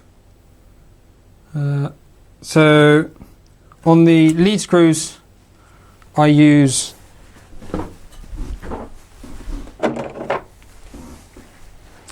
this stuff, multi-purpose grease. It's lithium based grease, so it's quite thick. If you look at the top, it's going to work. It's quite shiny. It's like a thick yellow grease. Can you see? It's like a yellow jelly sort of thing. That's what I use on lead screws. For X and Y, I'll use sort of the same thing, but it doesn't really apply very well because obviously these bearings have seals, so it just tends to push it to the end of the axis and sort of ignore it. So I haven't really done that. Okay. So now that everything's assembled back together, I need to try and get this back on top of here. So let me move this camera back. Sorry, I said I was going to measure the axes as well. Whoever wanted that. I'm just going to nip and get a measuring device because I don't have one to hand other than verniers, which is not going to be long enough. Back in a moment. Shan't be, I'll be 2 minutes. Literally 2 minutes. Not even that.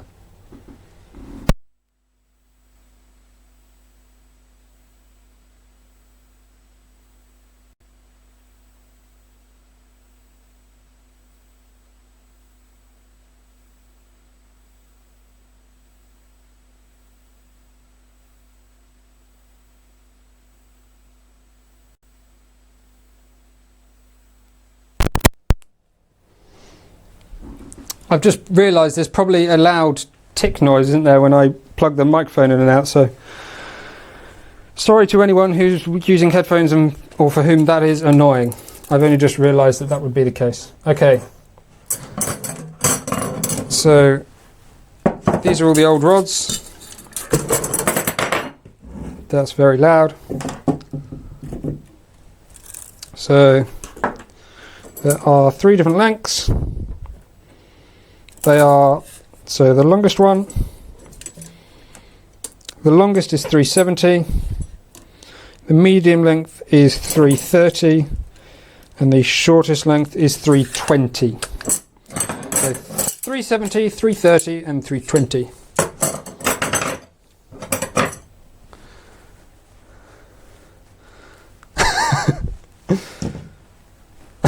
Needed you speakers then. Sorry.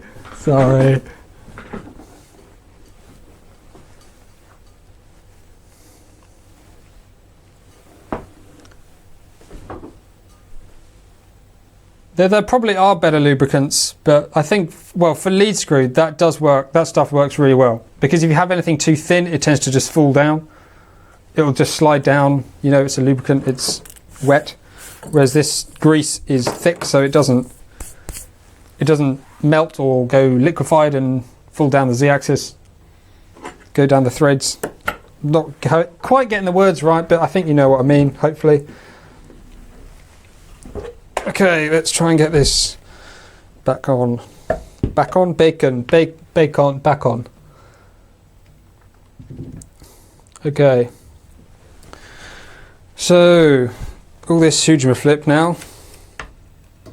Yes, how did we do this before? So we get all the way to the end here, then we do this, and we do this, and that gets you back over there, and then you do this, now you go back to the middle, and you put, no, we go back to this end, and you put this end over. If Joseph Prusa is watching this ever, he's going to get so nervous about what I'm doing.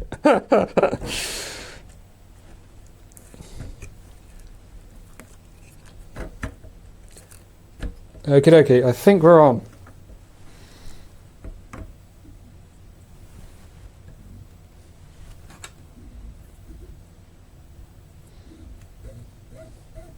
Yes, we're on. Yeah, Prusa does use Delrin nuts. Is the lithium grease good for Delrin? Well, I'm pretty sure lithium grease is largely unreactive, so I don't think it's going to be a problem. I know lithium is very reactive, but lithium grease I don't think is.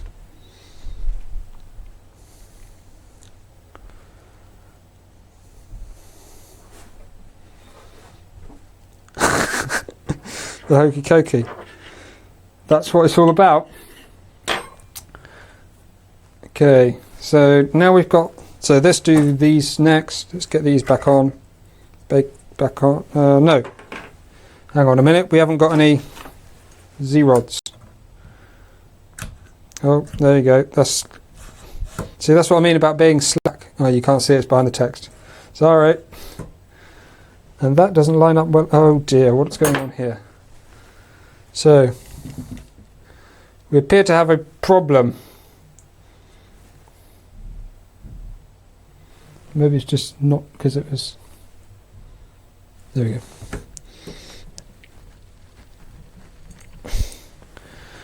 That'll do. Donkey, that'll do. Yep, that's good. That's really wobbly, but it's good.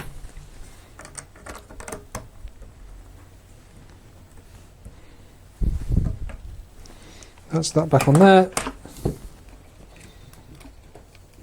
Oops, sorry. Just making everyone dizzy. Apologies.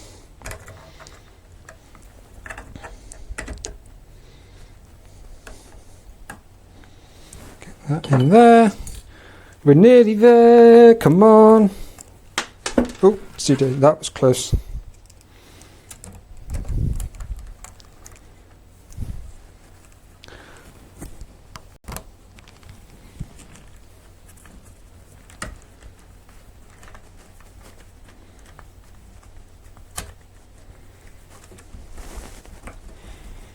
It's ridiculous how much these can move to the point where I can just pull them out. Oops.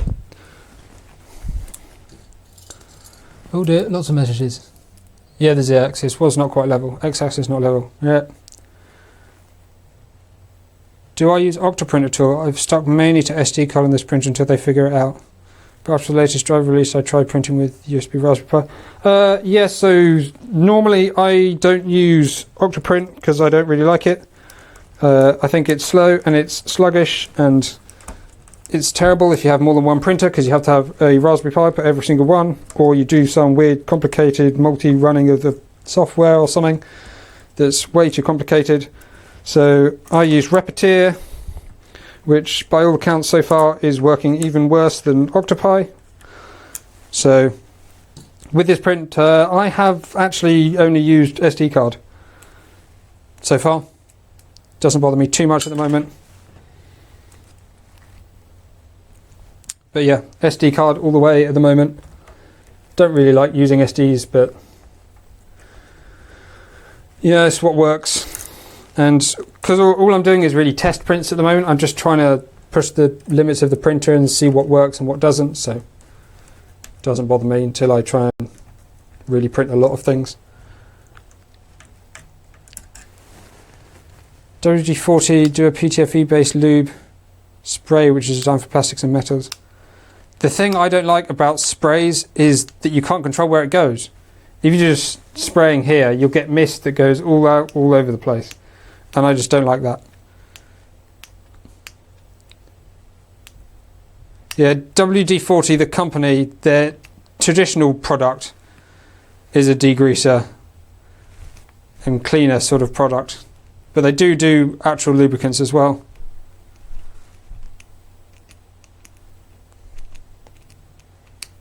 Wizard or blue smoke.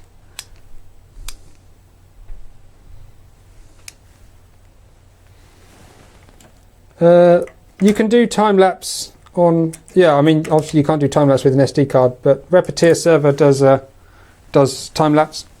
It works basically just the same, runs off Raspberry Pi, but is a much... Well, I think is a much better piece of software. It runs much lighter, it doesn't take half an hour to boot up or anything like that. I mean, I'm exaggerating a lot, but honestly, I'd give it a try. You might like it. It's not going to change the world. It's not completely different software to OctoPi, Octoprint, whichever it is. It's just another option, really.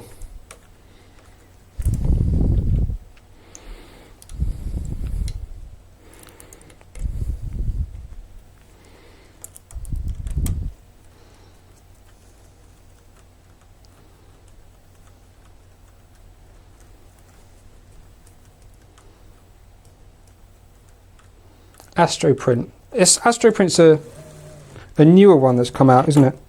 See, what is the purpose of these zip ties? I don't think they really do anything. What purpose do they have? They help you hold it in there while you assemble it, but other than that, they're not holding it in, they're not clamping it down, they're not aligning anything. They're literally just loosey-goosey doing nothing. Wow. Okay, well, I might just remove those at some point.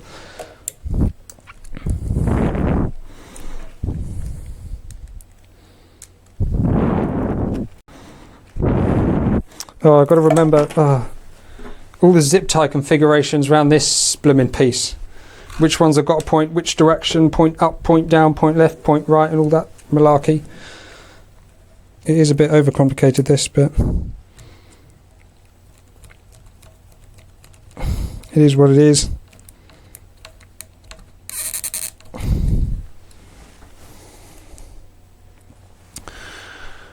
Right, we're nearly there, getting excited, nearly there. I'm using... Oh, that's just dirty.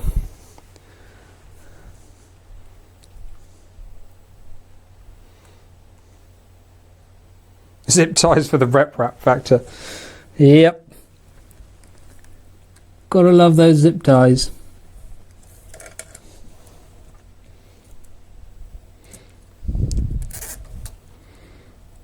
To be honest, I'd rather have them there doing nothing than being functional. But then again, I'd rather not have them at all.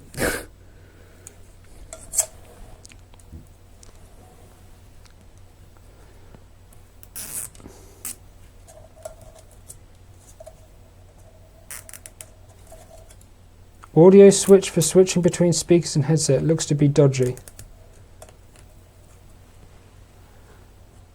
Not sure what you're going on about. I have audio switcher, the software, but not on this computer. This computer I only use for streaming.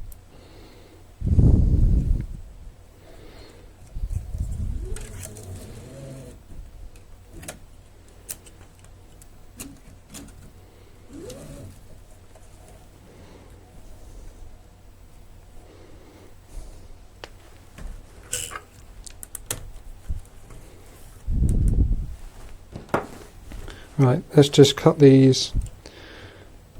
I've barely tightened these zip ties because I don't think they really need tightening much.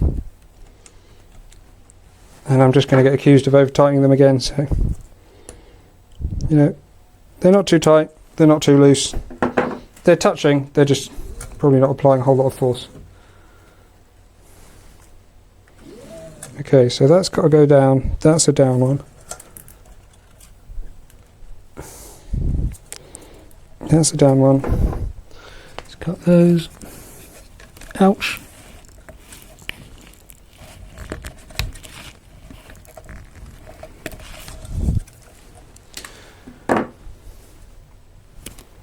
Tell me if I've missed anything at this point, because as far as I know, all I need to do is add the zip ties. If anyone's remembered anything that's something other than zip ties, let me know, please.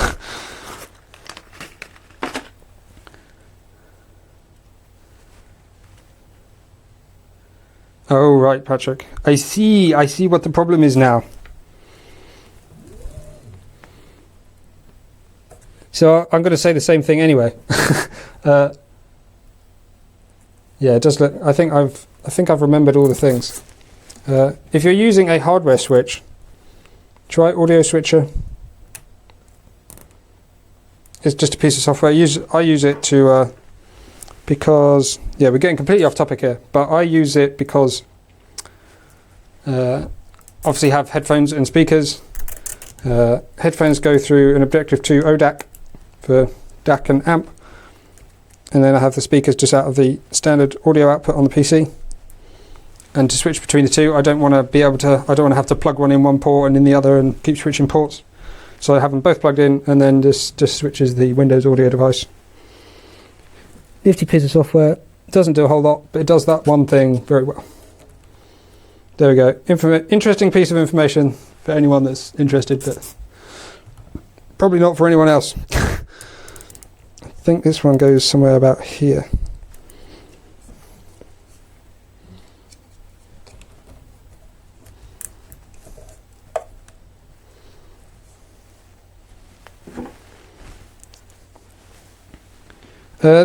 I'd say on the topic of drag chains, I don't think they're particularly conducive to this sort of arrangement. It needs more frame around it to be able to have them rest properly. And two, well, 3D printed drag chains would be silly, I think. It's just a whole lot of printed parts and it would cost them a lot to do for very little benefit. And as long as you have something that can keep the bend radius consistent, I think the cheapest method is going to be the best, which is what we've got here.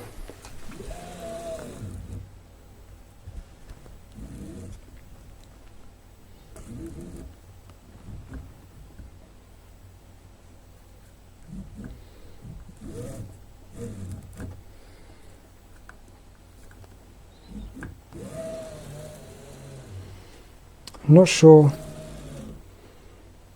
Is anyone able to remind me which way the head of this thing's supposed to, this top bearing, not the top bearing, the zip tie? Because I say it has to be in a specific position, but I can't remember if it's supposed to be top dead center, off to the side, right at the side. I don't know where it's supposed to point, and I don't know what it's going to collide on. Because it's fine there. These are remarkably close to the power supply, which is odd. Literally on top of it.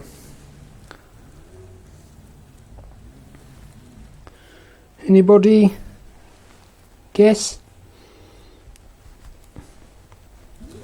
Maybe there?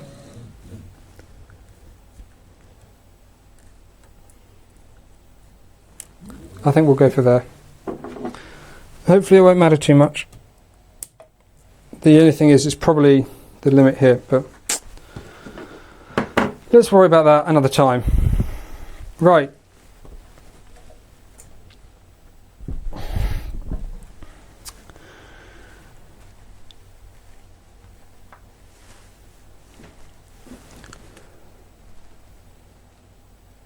The one closest to the extruder was rotated all the way down. Ah, okay. All the way down. Oh, what?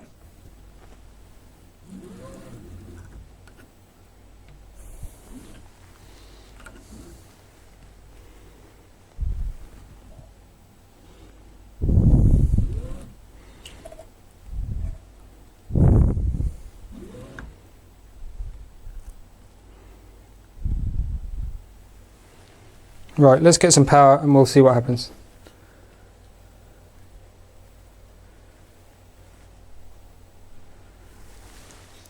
close to the extruder was pointed down away from the motor. I've got the complete opposite of that. Have I done it completely the wrong way around? I might just, on the safe side, pull up the build menu quickly.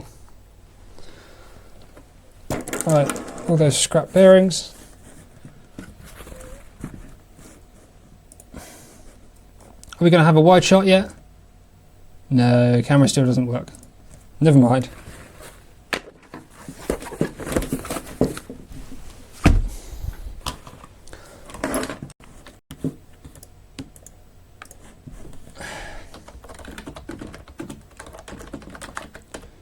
Apologies while I just take a moment to look up where this zip tie is supposed to point.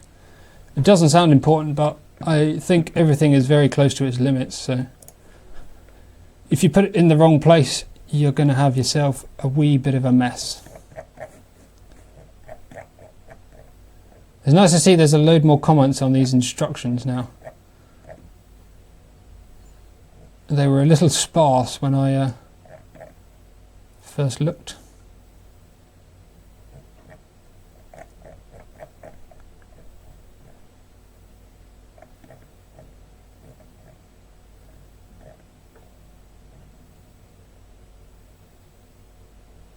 Oh, okay, so that one's, yes. So that one goes down and the other two go up. I had it the wrong way around. I did the back two down and the front one up.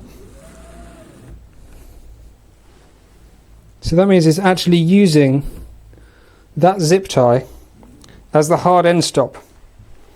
Of course! Why would you not? That is the end stop point, the zip tie contacting the frame. Wow.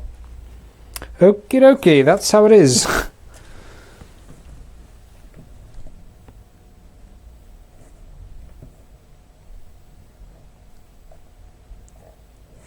Okie dokie. I think we're good then for now. So now it's time to get this thing powered on and hope everything still runs as well, and see if we get any extra or less noise. Not that I'm particularly expecting any change to the noise, but I mean, I didn't do it for the noise. I did it for being correct. Oh, the power cord doesn't go where I need it to be. Let's turn it this way. Turn this way. Okay. Give me a minute while I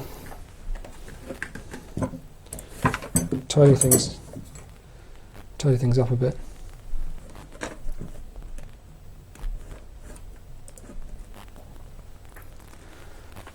If anyone has any questions while I'm tidying up, shoot away.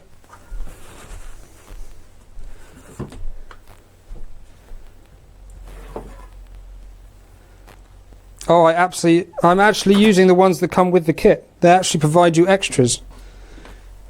It's as if they know that you're going to need more. So, yes, they are precision manufactured zip ties. Only the very best quality, finest product available.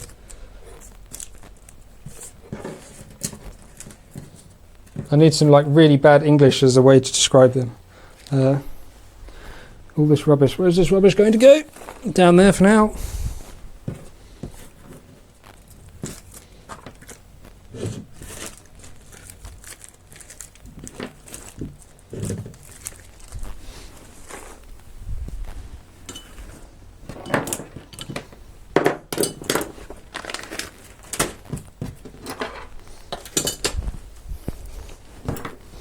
Right, okay, I'm getting there.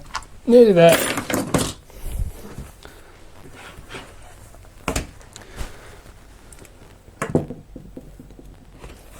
Oh, by the way, I remembered a notebook this time. So if anyone suggests I take some notes, I can do it. But we've gone pretty much all the way so far and I haven't needed to take any notes. I think I have a splinter though, which is less than ideal.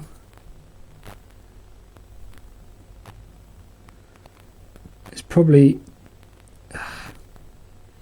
I do indeed have a splinter. Panic not.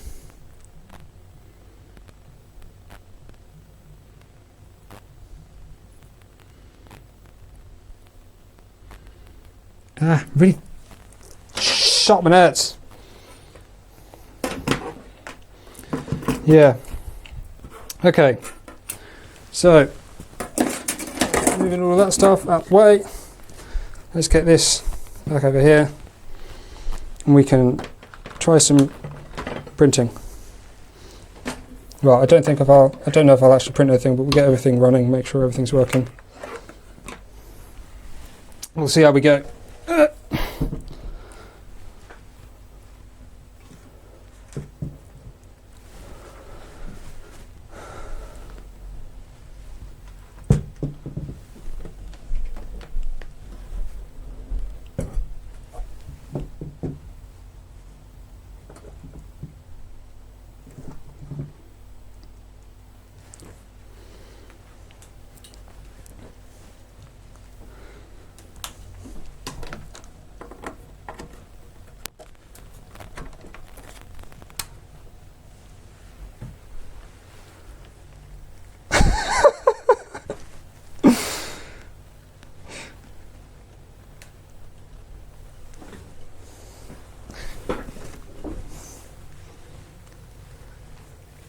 I'll just try to describe how to use a ratchet strap to my daughter on the phone.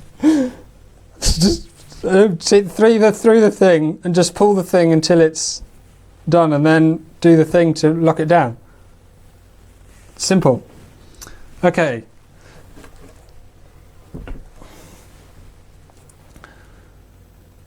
Hopefully you can sort of see what's going on now.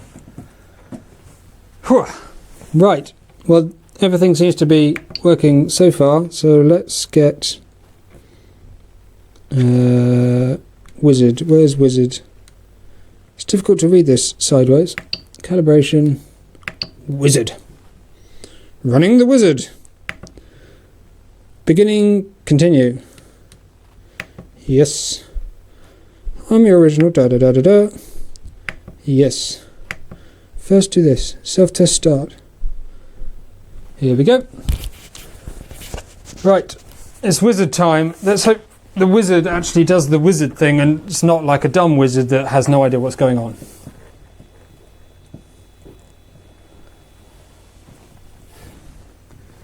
So hopefully this wizard is going to work. I've not had any issues. Actually, no, that's a lie. I have had issues with the wizard.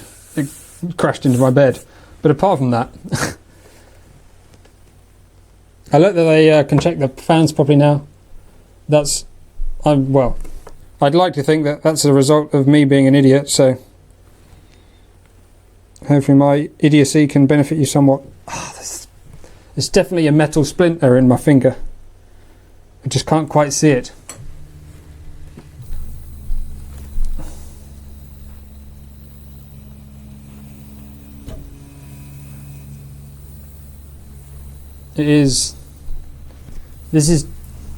Is it quieter than before?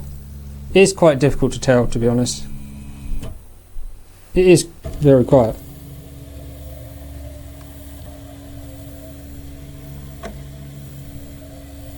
They should have gone the wizard Gandalf.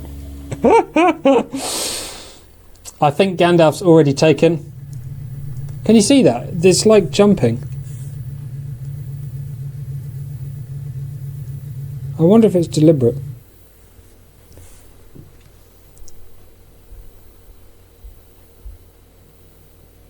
Screen corruption after firmware update.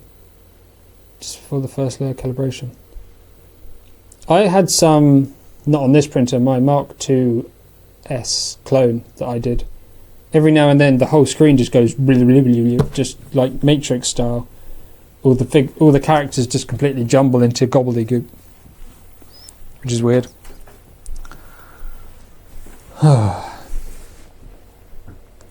I thought Prusa was shipping Mark III with black Noctua fan. Didn't everyone?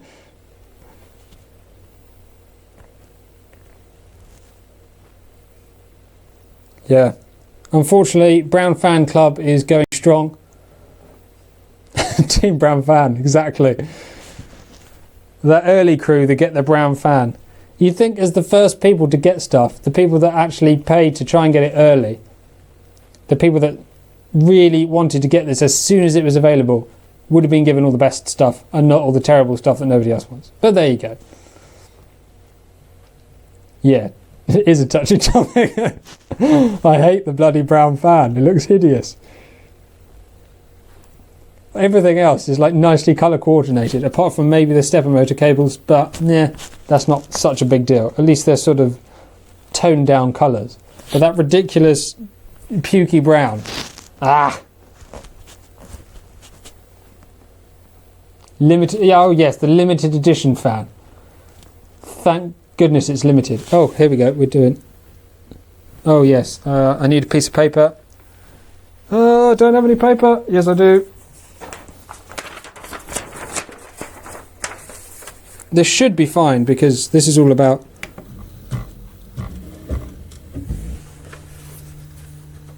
I can't reach the power button, so let's hope it doesn't do it badly. Doesn't your LED on your bed while heating work? No, it doesn't. It's not heating the bed at the moment. Actually, no, it did, didn't it, for the test? No, you are correct. The LED on my bed does not work at all. It just doesn't come on, it would appear. So the LED is either probably damaged or installed the wrong way around or something. So yeah, it just doesn't work. Is the still bed on? Nope. Clean the nozzle. Do not ever clean the nozzle with your fingers. I did once and it hurt. It's okay, it's cold. I think it's cold at the moment, isn't it? It's heating up.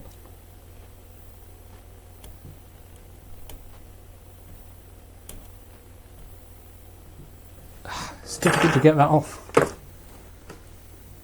Yes, it's hot. I will only touch it a little bit because it's hot.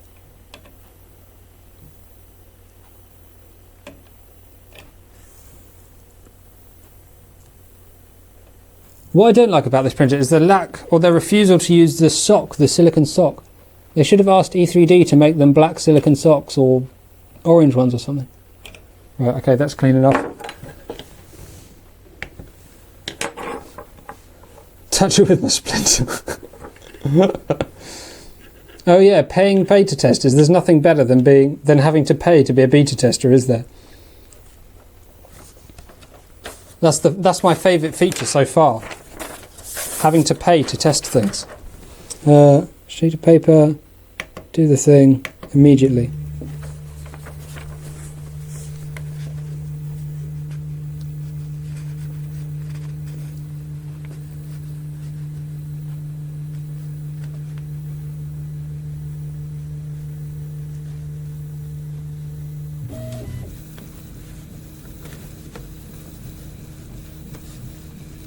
Yeah, so the polarity of the cables, I can't, well, I obviously can adjust. I'm not a buffoon, but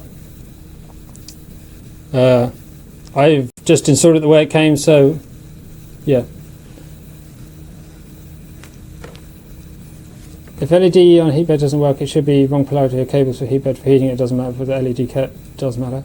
I wonder if it, I mean, obviously polarity matters for LEDs, I know that, but I don't think the orientation of the cables will change it because I think there's some clever electronics that means it will work either way.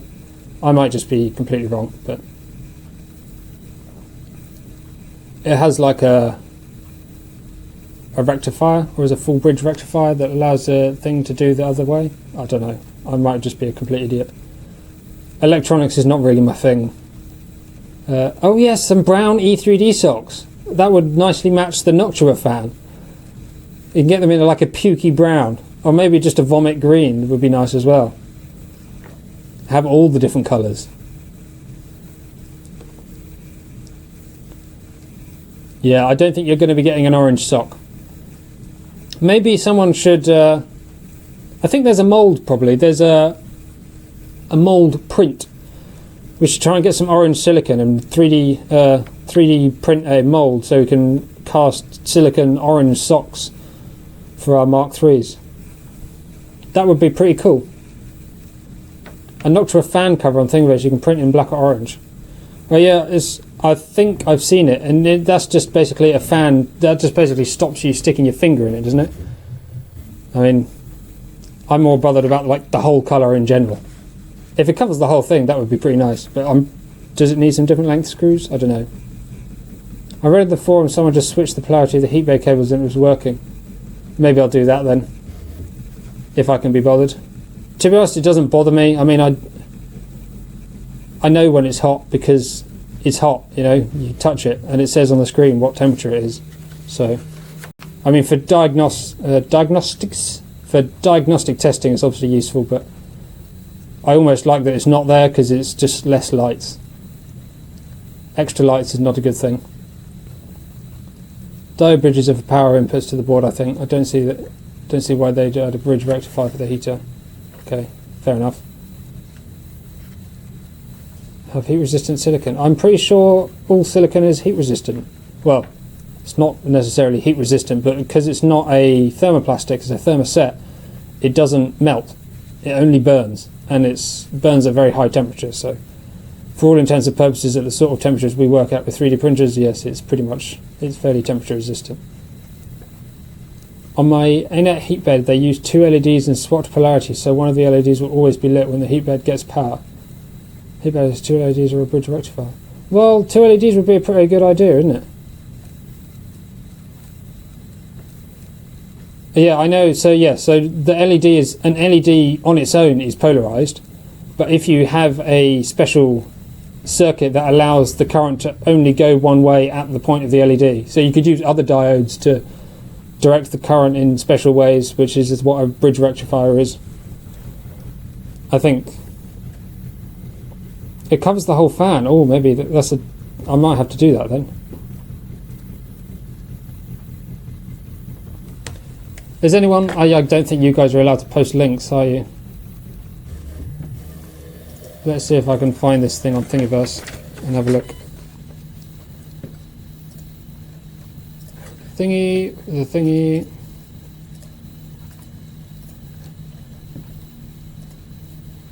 Prusa 3 Mark 3 notcher extruder fan cover.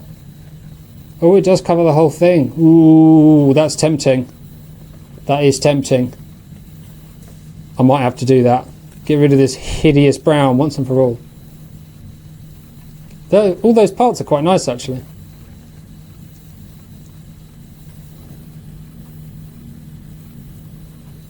Yeah, looks pretty good.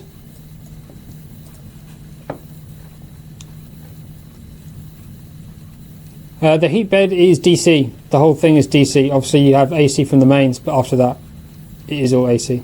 DC. Direct current. Oh, do it as a test print. Okay, I'll download it now and we can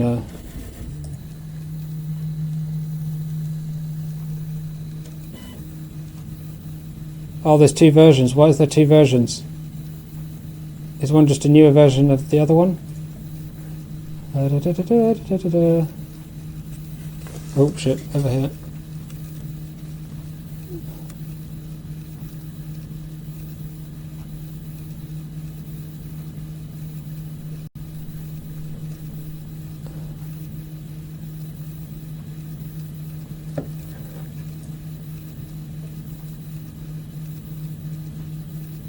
Isn't the end stop just at the origin? Theoretically, it'll never hit the far end since that's off the bed. Homes to X and Y as well as men. Yeah, it homes. Because it has the stall guard, it can just home everywhere at once. It knows, it can just move, and when it hits the end, it knows where the limit is. 12/26, so 26 December, I'll get that one.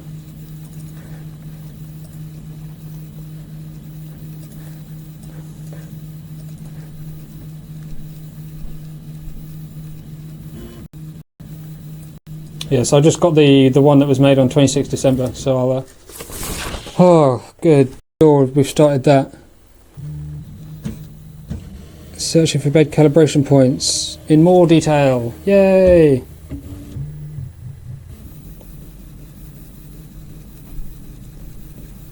I do think this is a lot quieter than it was before. I think that scratching that happened on the... I'm going to leave this in here just for my own peace of mind. Should we use Prusa Control or Slick 3R? Who wants to vote on that?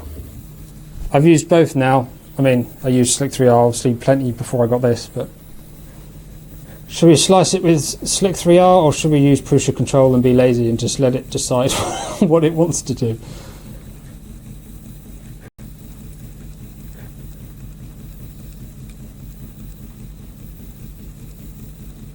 S3D. Now, I'm not spending all that money on it. I know it's good, but I can't afford to spend that sort of money on a slicer. Well, I suppose I spent all this money on this printer, but I've not heard consistent enough good reports about it. People have said, oh, some things are not so good and this is not so good. So what actually does the paper do? Well, it doesn't really... well, the whole point is it doesn't actually do anything. All it does is that as the nozzle touches the paper, you know when it's getting too close to the bed for the calibration to be correct. So if you feel it tugging on the paper, you know it's gone wrong, and you turn it off and you just try again. But I mean, I've already printed with this obviously, so I'm fairly certain the PINDA probe is in a good position, so I shouldn't have a problem. I use Cura, so yeah, okay, I'll go slice it in Slick 3R. I started on Cura because I had this cheap i3 clone that had a profile for Cura. I mean, it was a terrible profile and it really needed a whole load of work, but I used Cura just because it looked fancy, it looked nice for doing things. And then I was having huge problems because we had this obsession with printing the first layer ridiculously quick, and it would stop it sticking, or it would start to stick and then just whiz across it at the end of the first layer to start the next layer, and it would end up pulling it up, and it just... I just couldn't be bothered with it. It was too much fessing around.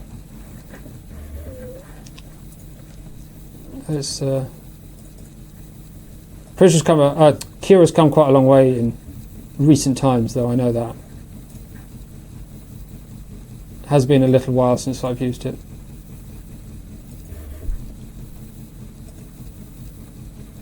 Slick 3R usually has some bleeding edge features. I know what you mean. Cutting edge features. On the bleeding edge.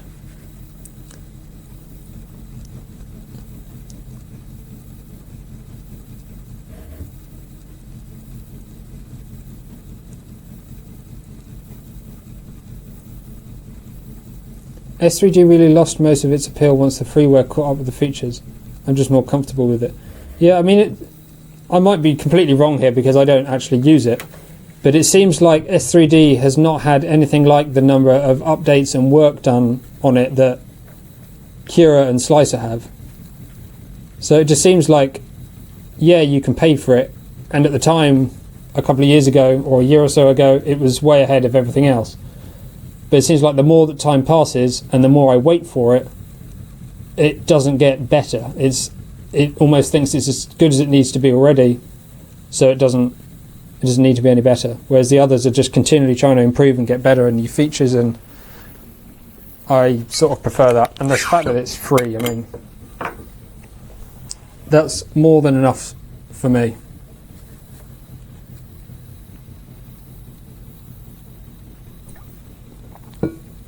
Did you ever have any successful prints with the old rods and bearings? Yeah, I had loads of successful prints. They're just not on the desk because I didn't have space. So let's get some other stuff on the table here while we're watching that do some things.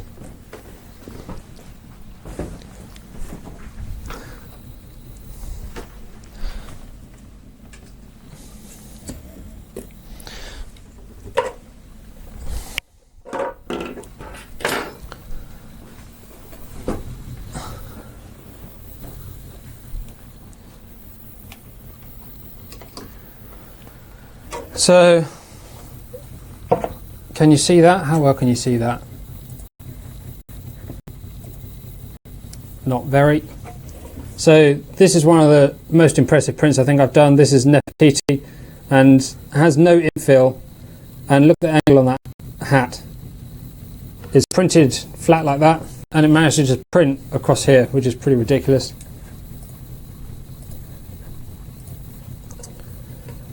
I mean, there are some tiny errors with printing under the ears, but that's more of a problem with the model. I mean, it's a bit of a strange overhang. I suppose that's a support material thing. Support material in slick to the eye is not the best, but I don't typically print things like this. I tend to make mechanical things, which you can generally design in such a way that you don't need the support material, so that doesn't really concern me.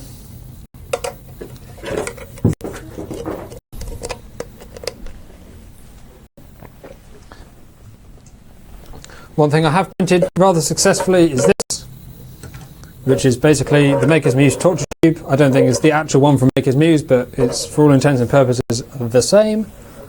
And that was one of the first torture prints I did, and I tweeted about it, and yeah, that's a pretty good print. There's no stringing, there's no overhang problem. I mean, there's some very minor overhang problems, but I mean very minor. I mean, you can see from that it's basically perfect. I'm very happy with that. The print quality in general is good, but it does get let down by, I think the quality would have gone down over time as those bearings grind into it more and more and more. This thing took absolutely hours and hours and hours to print. I think it was an 8-hour print, although it says why is it doing a different motion to before? Interesting. All the sample prints that come with the printer, Ron, you've probably noticed this as well. It says it's like a 3-hour or 5-hour, but it's always like 1.5 times the time it actually says on the profile. So when it says 5 hours, what it means is 8 hours. When it says 3, it means 5. So, wow, those two back ones were really quick, and the front ones took forever. Now it wants me to add the bed, I think.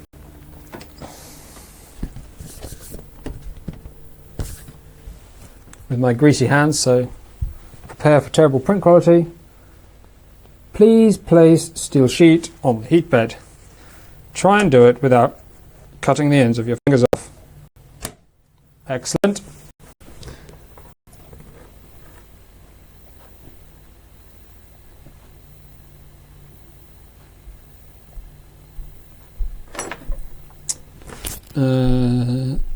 Done that. Measuring reference height of calibration points. Good stuff.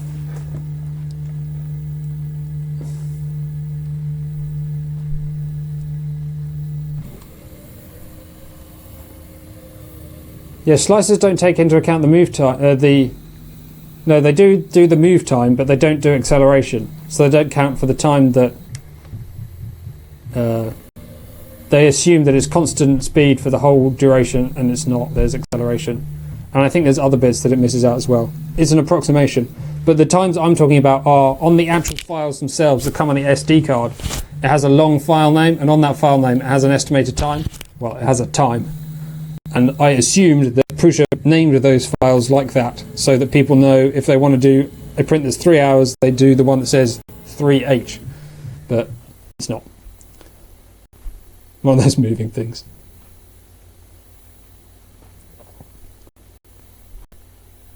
Calibrate XYZ, okay. Axes are perpendicular. Is filament loaded? Well, technically yes, but also no. Is it PLA? No, calibrate distance between the tip of the nozzle and the heated surface. Until I will start to print line, and you will gradually lower the nozzle by rotating the dirt, in the dirt. It seems to have just exited that. Oh no, maybe it's gonna, no, it does a print, doesn't it? That's fine. I just assumed they took times from the slicer. They probably did, but I'd have thought they'd have been a little bit less lazy, given that on the SD cards, they're the ones that people want to be absolutely right. They know their printer can do, they probably will have tested them. They should know how long it takes to print, so I assume they'd have named the files accurately with times that are accurate. In Curie you can enable acceleration and jerk, that way I set the same in my colour printer, and about 95% of the time the estimated time is correct for my prints. I find actually the what is it? The Repetier server estimated time is pretty accurate. That's pretty good estimator, that one.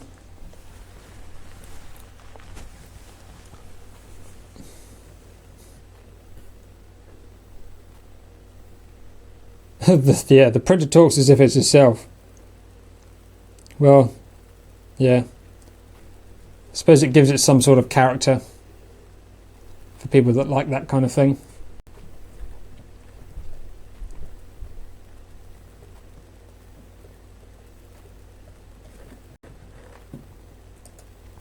This is going really well. Is it heating? It is. Nearly that.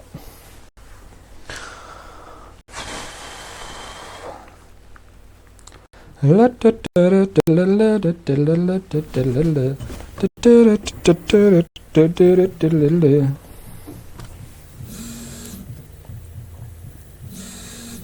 mean, it only has like 10 centimeters of filament in the top, but I think that's going to be enough for what we need to do.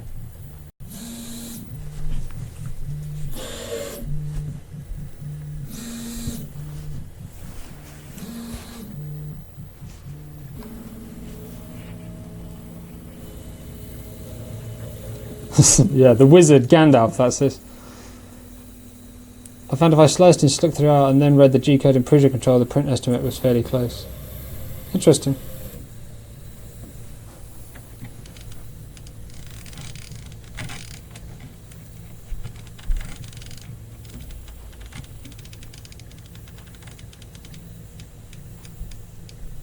I should probably at least look a little.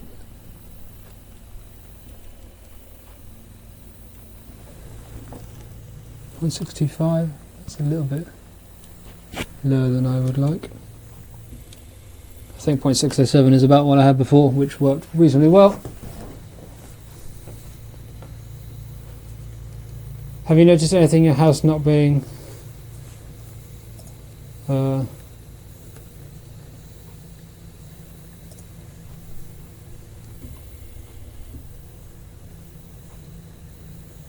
not being where you remember it since assembling the printer? Hasn't left any messages on the wall? I don't think so. Although, now you mention it, maybe it's worth checking.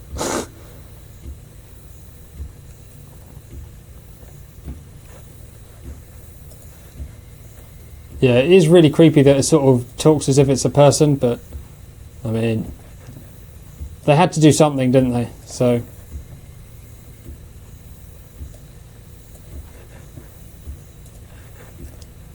Do I use Prusa control or stick through our Prusa edition? A lot of the time, so for testing this printer, I wanted to use, oh look, I just had enough filament. It's literally just poking out the top. Perfect. What? Do you want to repeat last step? No. All is done. Happy printing. Good stuff. Let's take this off. Blip, blip, blip, blip, blip. This off the front.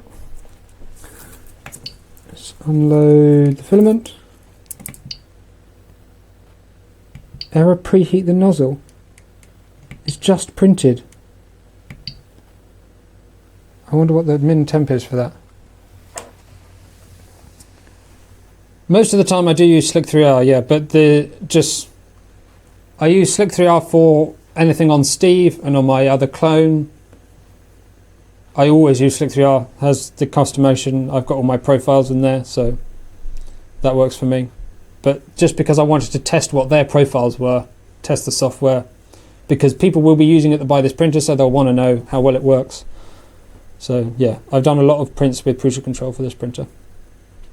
Consider Prusa control only runs the Prusa machines. I guess they added accelerational jerk for the Prusa machines. I don't think they did, because the time estimation is pretty bad. All Prusa control is really is Slick 3R with a skin. It's nothing. It's not a completely new piece of software. It just is Slick 3R that looks different.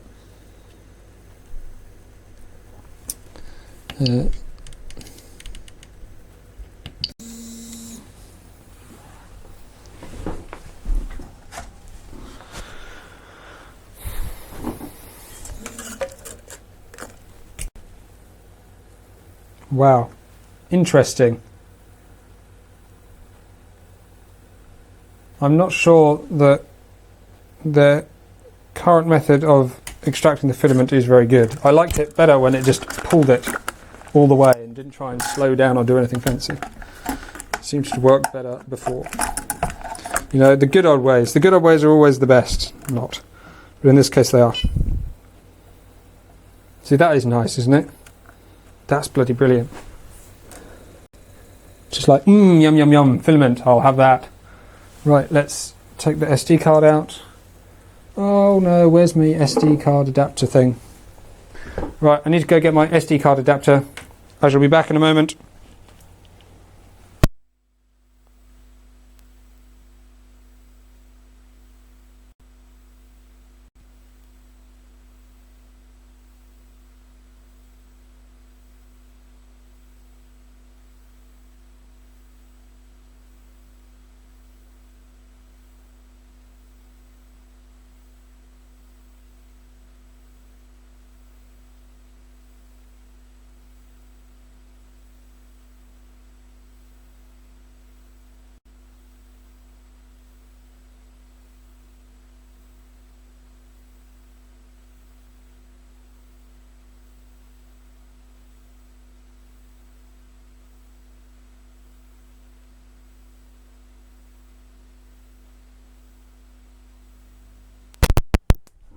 Can anybody see my SD card adapter? I actually can't see it. It's not where I thought it was. I wonder if I had it just now. I wonder if I've left it out somewhere here on the desk. Oh, is it there? Aha! It was hiding.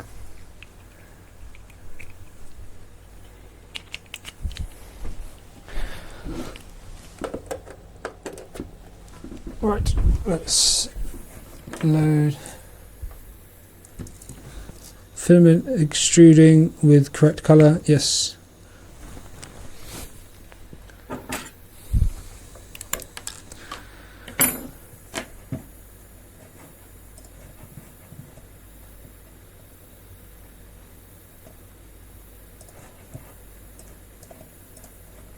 Right, so we're on 0.15 layer height. Let's go 0.2 just to be a little bit quicker.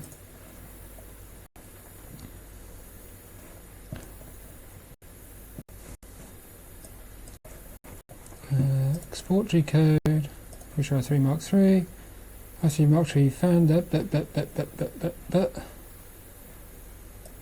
let's take out some parts of that name. Not sure found color, there we go. Bish bash bosh on the SD card. Let's print it.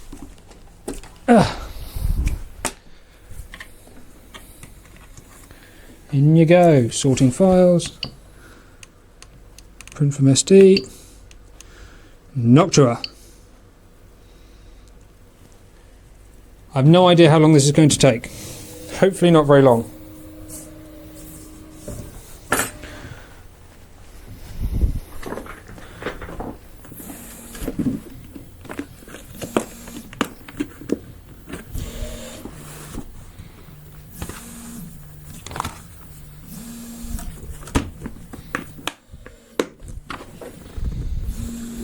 I've completely crushed. This is the box I've been sitting on.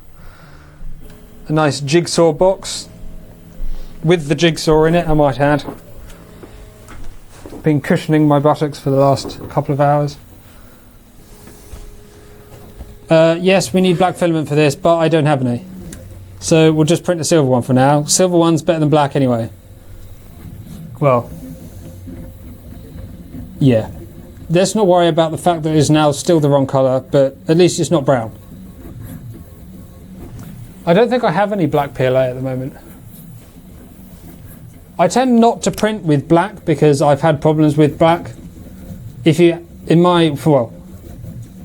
jigsaw was not on, fortunately. That would have been bad. From my experience with printing blacks, if you have, say, 6 different PLAs and they're all colour and one of them's black, then the black will need a different profile temperature to the others.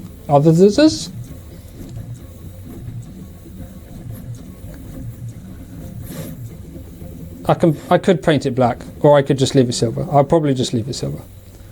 Yeah, so from what I found, I think the additive that makes something black requires a higher temperature, or is it a lower temperature? It always requires, from my experience, a different temperature to print black than anything else.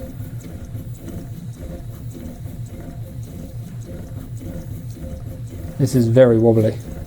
It's doing loads of tiny little blobs. That's why I don't like prints like this. Lots of little thin bits. Black Sharpie. I think I'll probably just leave it silver. I don't think silver will look that bad. It's quite a dark sort of gunmetal silver. Oh, we'll see. I have an orange ABS. Maybe I could have used that. I haven't printed anything in ABS on this yet. I've only used PLA so far. I'm just going through basically the roll that it comes with. So of all the things I've printed, I've still got that much of the roll left, which is a lot. I think I had a look at the stats earlier. Well, I know I had to look at the stats. And I think the distance was something like 175 meters I've used, which doesn't even seem that much at all.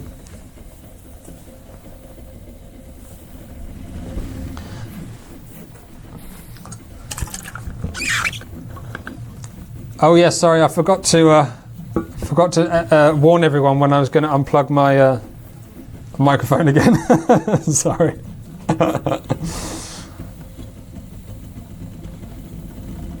Oh, I just noticed Martin. Martin said it was there. Oh, sorry, Martin. I should have listened. I only just saw your message. Yes, it was there all along, and I was stupid and didn't see it. It was hiding from me. Thank you for noticing.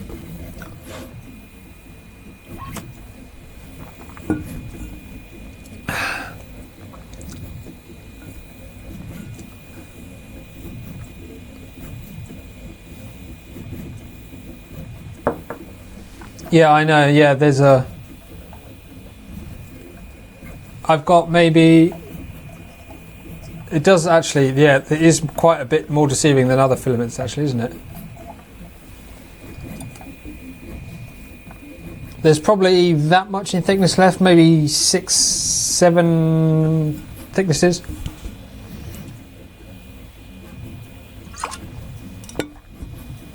Is it all of them, Ron? I don't think it's all of them, is it? I don't think the intention is that they reset with a firmware update. I think they deliberately reset some on the last firmware update, didn't they? I thought some of them I had retained. I might be wrong though.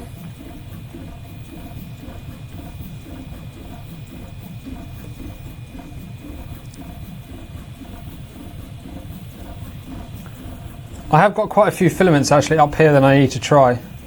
There you go, you can see them all there. I had this one at the end, this one here. Not the red ones, this one.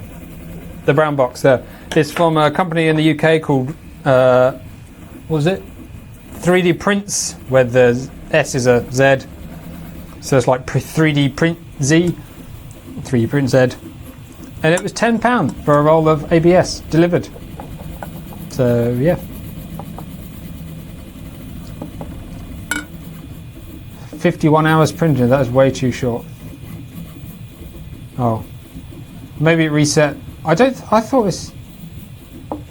Yeah, I'm pretty sure it tries to retain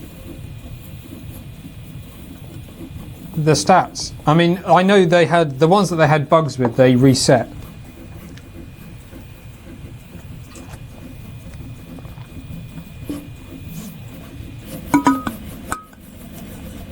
Never had a bad roll yet. Yeah, I think I'm gonna, because I've had some problems with what's the name, Rigid Ink, who I went with because as a premium brand I didn't want to ever have problems with it, because that just would have been even more of a pain. So I paid the extra money to try and have perfect spools all the time, and ended up having terrible spools all of the time. So I've given up with Rigid Ink. They ended up refunding me for the last, well, I think in total I've had 5 spools refunded from them just for being bad spools, and I've sent them all back and they've gone, yeah, have a refund. So I just give up after that point. It's too many mistakes for me to bother. You can look after you finish to the print how much filament you've used. Yes, yes, yes, yes. PLA, not players. 3D print players. I did guess it was meant to be PLA. I just don't print a lot of PLA, to be honest, because as I said before, a lot of what I print is mechanical parts, and PLA mechanically is not that useful. So, I mean, it is quite useful. It's obviously quite strong, but its brittleness and poor temperature resistance is not the best. Oh, hello Derek, nice to see you back again. Welcome back to the stream. What's wrong with the spools? I've had 3 ABS spools from them, and all of them had excessive moisture in, so it was just, the whole lot was just popping and farting, end up with little blown zits and stuff all over the print. So that was a problem, and they said try printing a lower temperature. So I reduced the temperature. I think before I was at 240 and I went down to 230 or 225 even, because that's what they said to print at. They said, ABS works better at a lower temperature, so you should print it at this temperature. So I was like, okay, I'll do what you say. So I printed it at the reduced temperature, and yes, for all intents and purposes, it did print better. The print quality, it looked nice. It didn't have the moisture problem. So I was like, well, this is okay. But then a month later, when I started using the parts that I'd made, printed, that's when you discover the strength and the fact that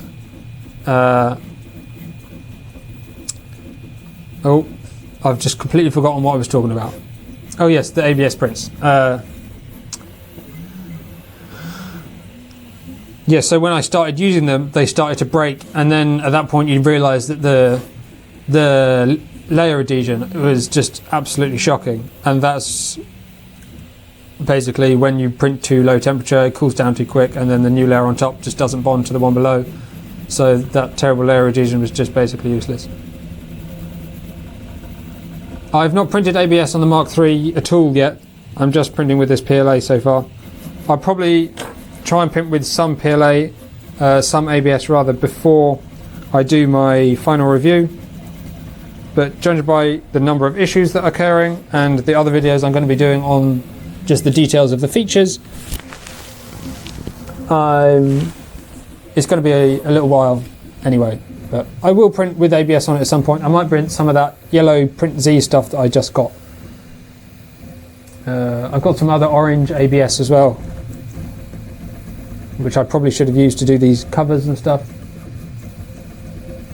And then some PLA. The PLA Plus from Rigid Ink is the one material that I have had that has been good. That printed absolutely brilliantly. It was better than PLA and easier to print than ABS. Easier to print than PETG. That was a good filament. Did like that. But again, because it's still based on PLA, it has limited mechanical benefit.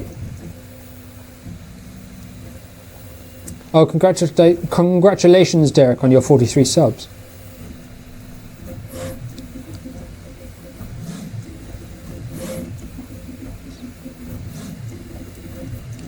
Oh, we're 51% through already and at 10 minutes, so another 10 minutes probably, and although it might be quicker now because the layers are less full, I don't know. Shan't be too long either way. But this thing that came out, this is what came out when I did the filament change. I don't know what's going on with that, but that's the sort of thing that bungs up your filament, because that ends up, the next bit comes in and it sort of tries to go back through it and then it gets jammed. I suppose it's good that it's here and not in the printer, but I don't know. I rarely have that problem when I just pull it out by hand. Annealing the PLA, yes, it does. So there are there are a couple of options for annealing PLA. There are specific high temperature PLAs, which when you anneal them, they don't have much contraction. So they don't change the dimensions much, which is very useful. And the temperature resistance goes absolutely through the roof. It's ridiculous. I think upwards of like 180 degrees C for a high temperature PLA that's been annealed. But if you anneal standard PLA, the geometry changes a lot. I think as much as a few percent, which can be significant, especially if you're printing mechanical parts where geometry is obviously important. And I personally don't want to mess around with having to do a print, do the annealing, and then have to go back and redesign based on how much it changes with all that sort of extra stuff. So annealing's cool, but definitely worth getting a high temperature PLA to do it with rather than just anything standard. I'm printing a little cover, a noctua cover for the fans. So because it's brown, and obviously brown is bad, so I'm printing a cover that's silver because reasons mainly.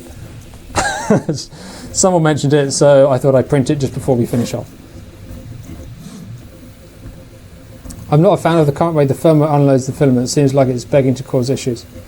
Yeah, I mean, that's the same thing as well. I mean, Joseph Prusa mentioned to me, I think this is one of the things he mentioned to me on Twitter, that the fast and then slow motion is what they found to be the most reliable method for removing the filament without clogging. So, I mean, while it does leave this little bulge at the end, which makes it actually quite difficult to pull out, if they're saying that's the best method they found so far, then I don't mind accepting that. I don't think that's a huge concern to me.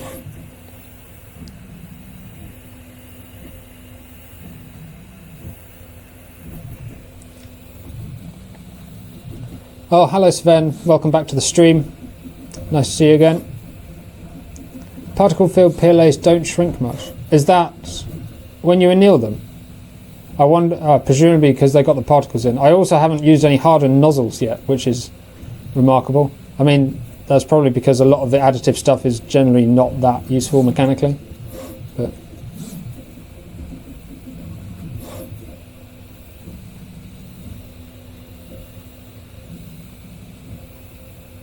transparent high temperature PLA. Nice. Yeah, I might try and find myself some high temperature PLA and do some tests with it. It's definitely interesting.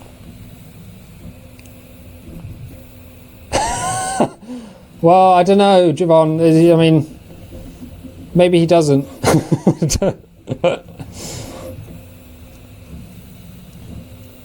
I mean, he doesn't have a printer named after him. Oh wait, he does.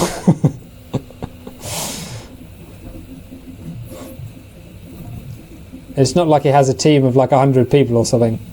No, definitely not that. Yeah, to be honest, you kind of just got to trust them when they say, we've tried it and this works best and this doesn't work.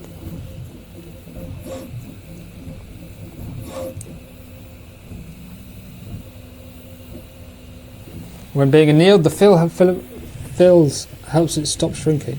He is a printer. It's a coincidence. Yeah, they probably just randomly generated a name. It just so happened to come out with exactly the same as his name. Yeah, that's almost certainly what happened there. Definitely. I mean, there's no other explanation.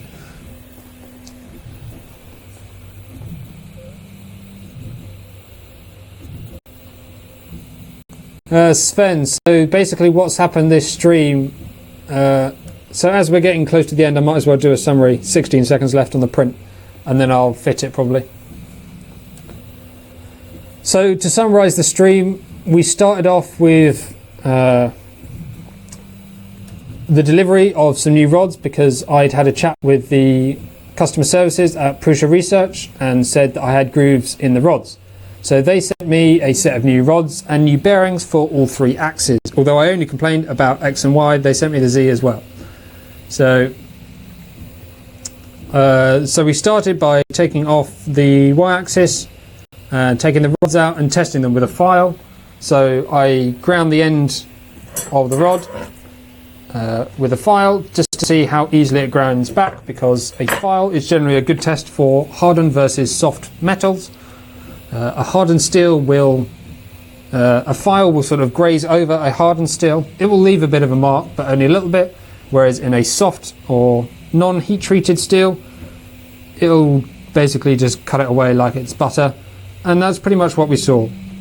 So after a couple of tests, and you can completely hear the difference even, we sort of come to the conclusion that the rods that came with the original Mark III are significantly softer than the replacements I got. And then from that we obviously decided that I might as well install the rest of them. So I just went around all three, X, Y and Z, and replaced all the rods. And that took a little bit longer than expected. It's not an easy process to do, but it is doable. And that's basically what happens.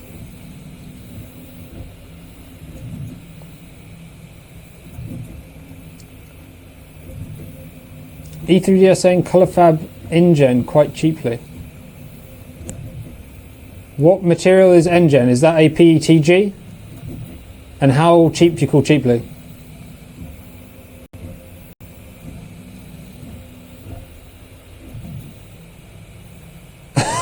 We actually talked to the printer. The humour's just a hired face. Yeah, it's the man that's named after the printer rather than the printer that's named after the man. And that's the only explanation. After all, the printer refers to itself as I. I will do this and I will do that, and you shall sit and watch as I do all the things for you.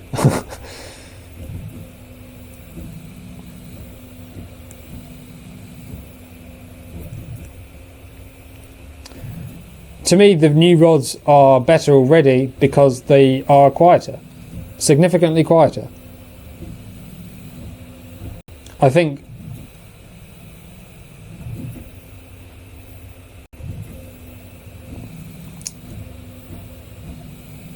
that's itself as proof. Yeah, that's the only conclusion.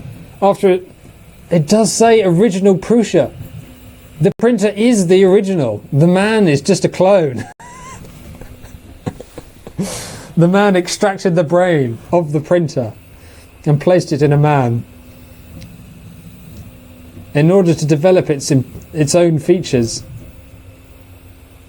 It all makes sense. I forgot what I was saying. Oh well. Never mind.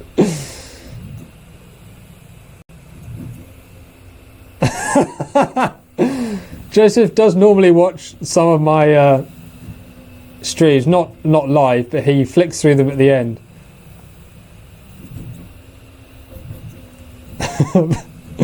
Yep, we figured it out, Joseph. We figured out what's really going on.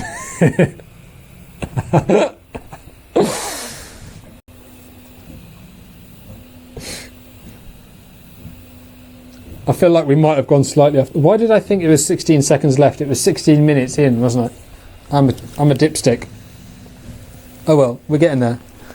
Sprinting. It's good. How do I know Joe watches them? Because he talks to me occasionally on Twitter afterwards. Well, once.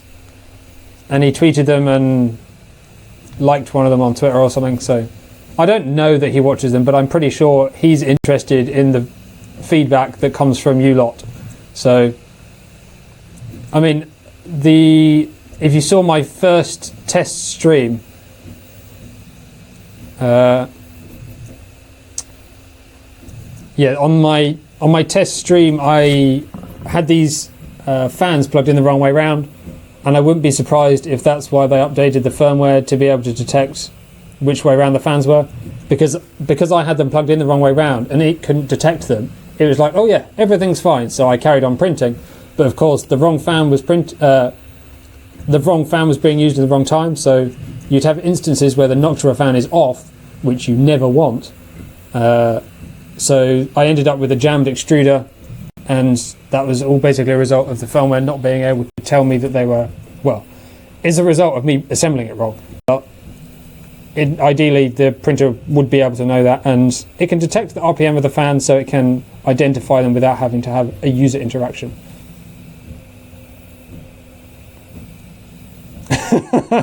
Yes, I did see that. He left quite an essay on one of your videos, didn't he, Ron? Quite a comprehensive description. I mean, he obviously cares a lot about the printers that he sends out, which is hugely appreciated. So I think he obviously cares a lot about, one, what he's delivering, two, obviously the appearance of his company, and three, the experience that we have with the printers. He doesn't want us to feel hard done by spending the money and not getting everything. So I don't believe for a moment that he doesn't want everyone to have the best printer that he can make. So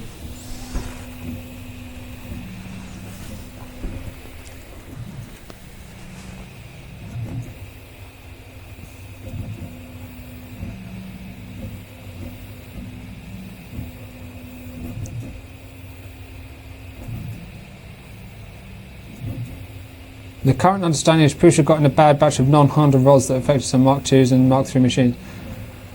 Yeah, that's pretty much. But the thing is, we didn't. I mean, a lot of what I'd heard up to now was just sort of stories and people saying things and saying this and saying that and claiming one and t'other. But the reason I did this stream is that we had basically a live disassembly of the printer, testing of the hardness, and assembly with the new rods. So you get the whole process, you get a bit of proof that the rods were softer than what they should have been, because we compared them to the new ones, and it sort of gives you some ground so that there's some solid evidence there, rather than just hearsay and guessing. There we go. I actually did a retest and wish he could have revisited, but he's a busy guy. Yeah, you only get one chance with YouTube, that's the thing. Once you've done it once, if you didn't do it right, that's it.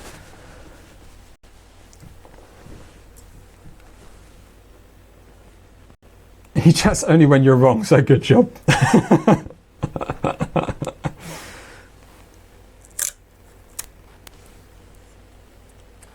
It looks like my Z height could probably go down a bit, so I mean, you can see, can you see? I think you can probably see that reasonably well. Some interesting, I mean, gaps are not perfectly designed for 0.4 nozzle, but definitely could have a reduced Z height. Interesting, the Z seems slightly different on one side than the other, which is odd considering how small the print is.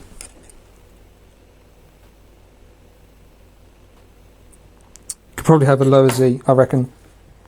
Other than that, it doesn't look too bad. Blimey, Charlie. Bloody hell. That is hot. I don't remember that happening before.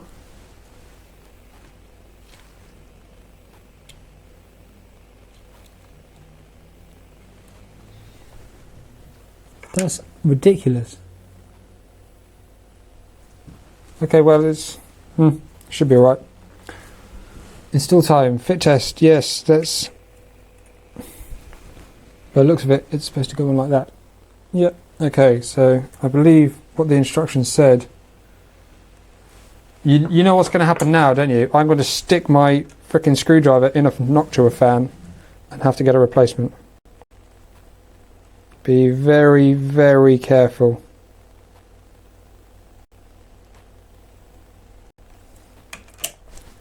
I did it!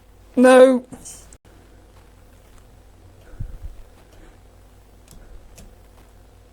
I buggered it.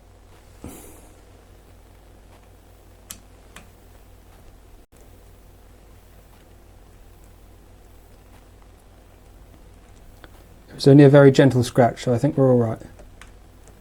I don't want to turn it off because then you end up with a heat all creeping up, which I don't want.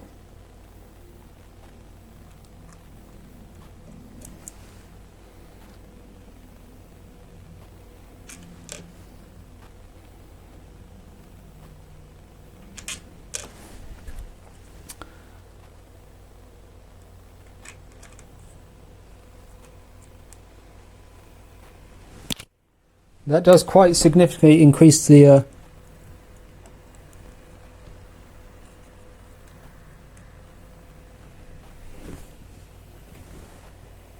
it's a whole lot louder.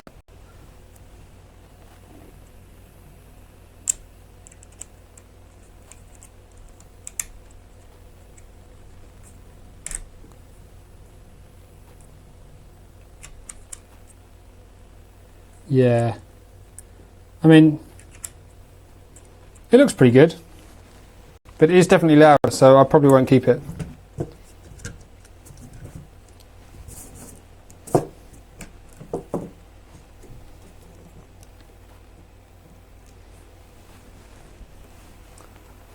At least it's not brown, exactly. There you go. Hopefully you can sort of see how that fits.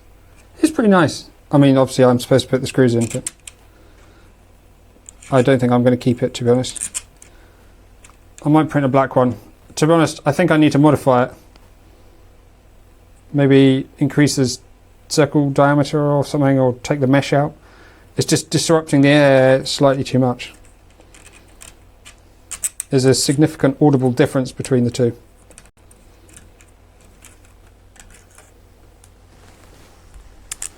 It does look good. It does indeed look good.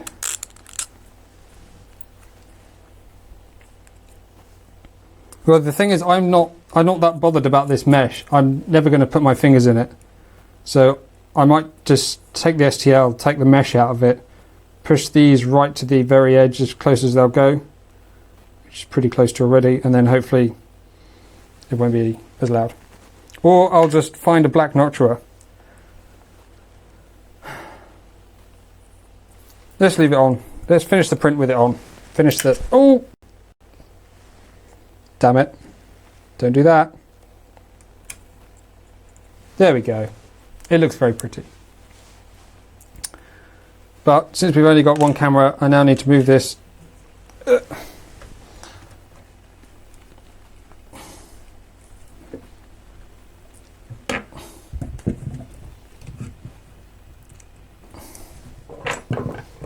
Right. Oh dear.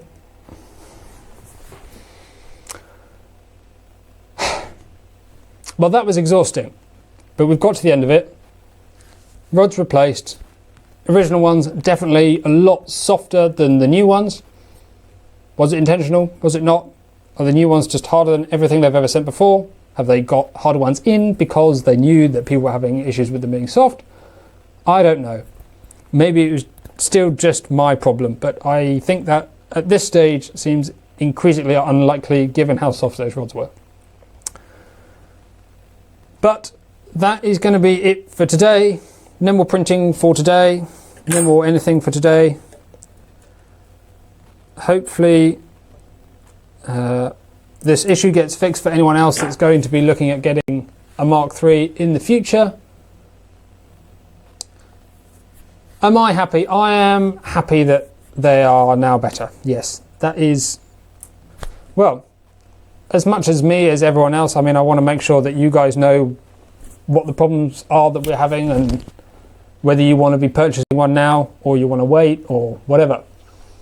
So yes, I am happy that the problem is fixed. As I said, you might say that this is the sort of issue you get with a Prusa clone, but, oh sorry, shouldn't touch the microphone. But remember, with a Prusa clone, you wouldn't have had them resent and supported like this. So with a Prusa, you get the support when there's an issue, if there's an issue. So I'm just trying to look at any other comments. Yep, okay. So that's it for today. Thank you very much for watching. I think we hit a record with the number of people, so I'm very happy. Hopefully you're all very happy with what you've seen today. Apologies for the slightly dodgy camera angles and the lack of a wide angle camera that doesn't seem to work anymore.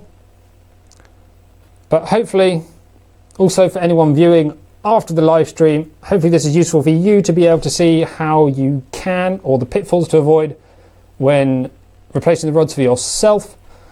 Hopefully I showed enough that you can get some sort of idea of how you might do it yourself.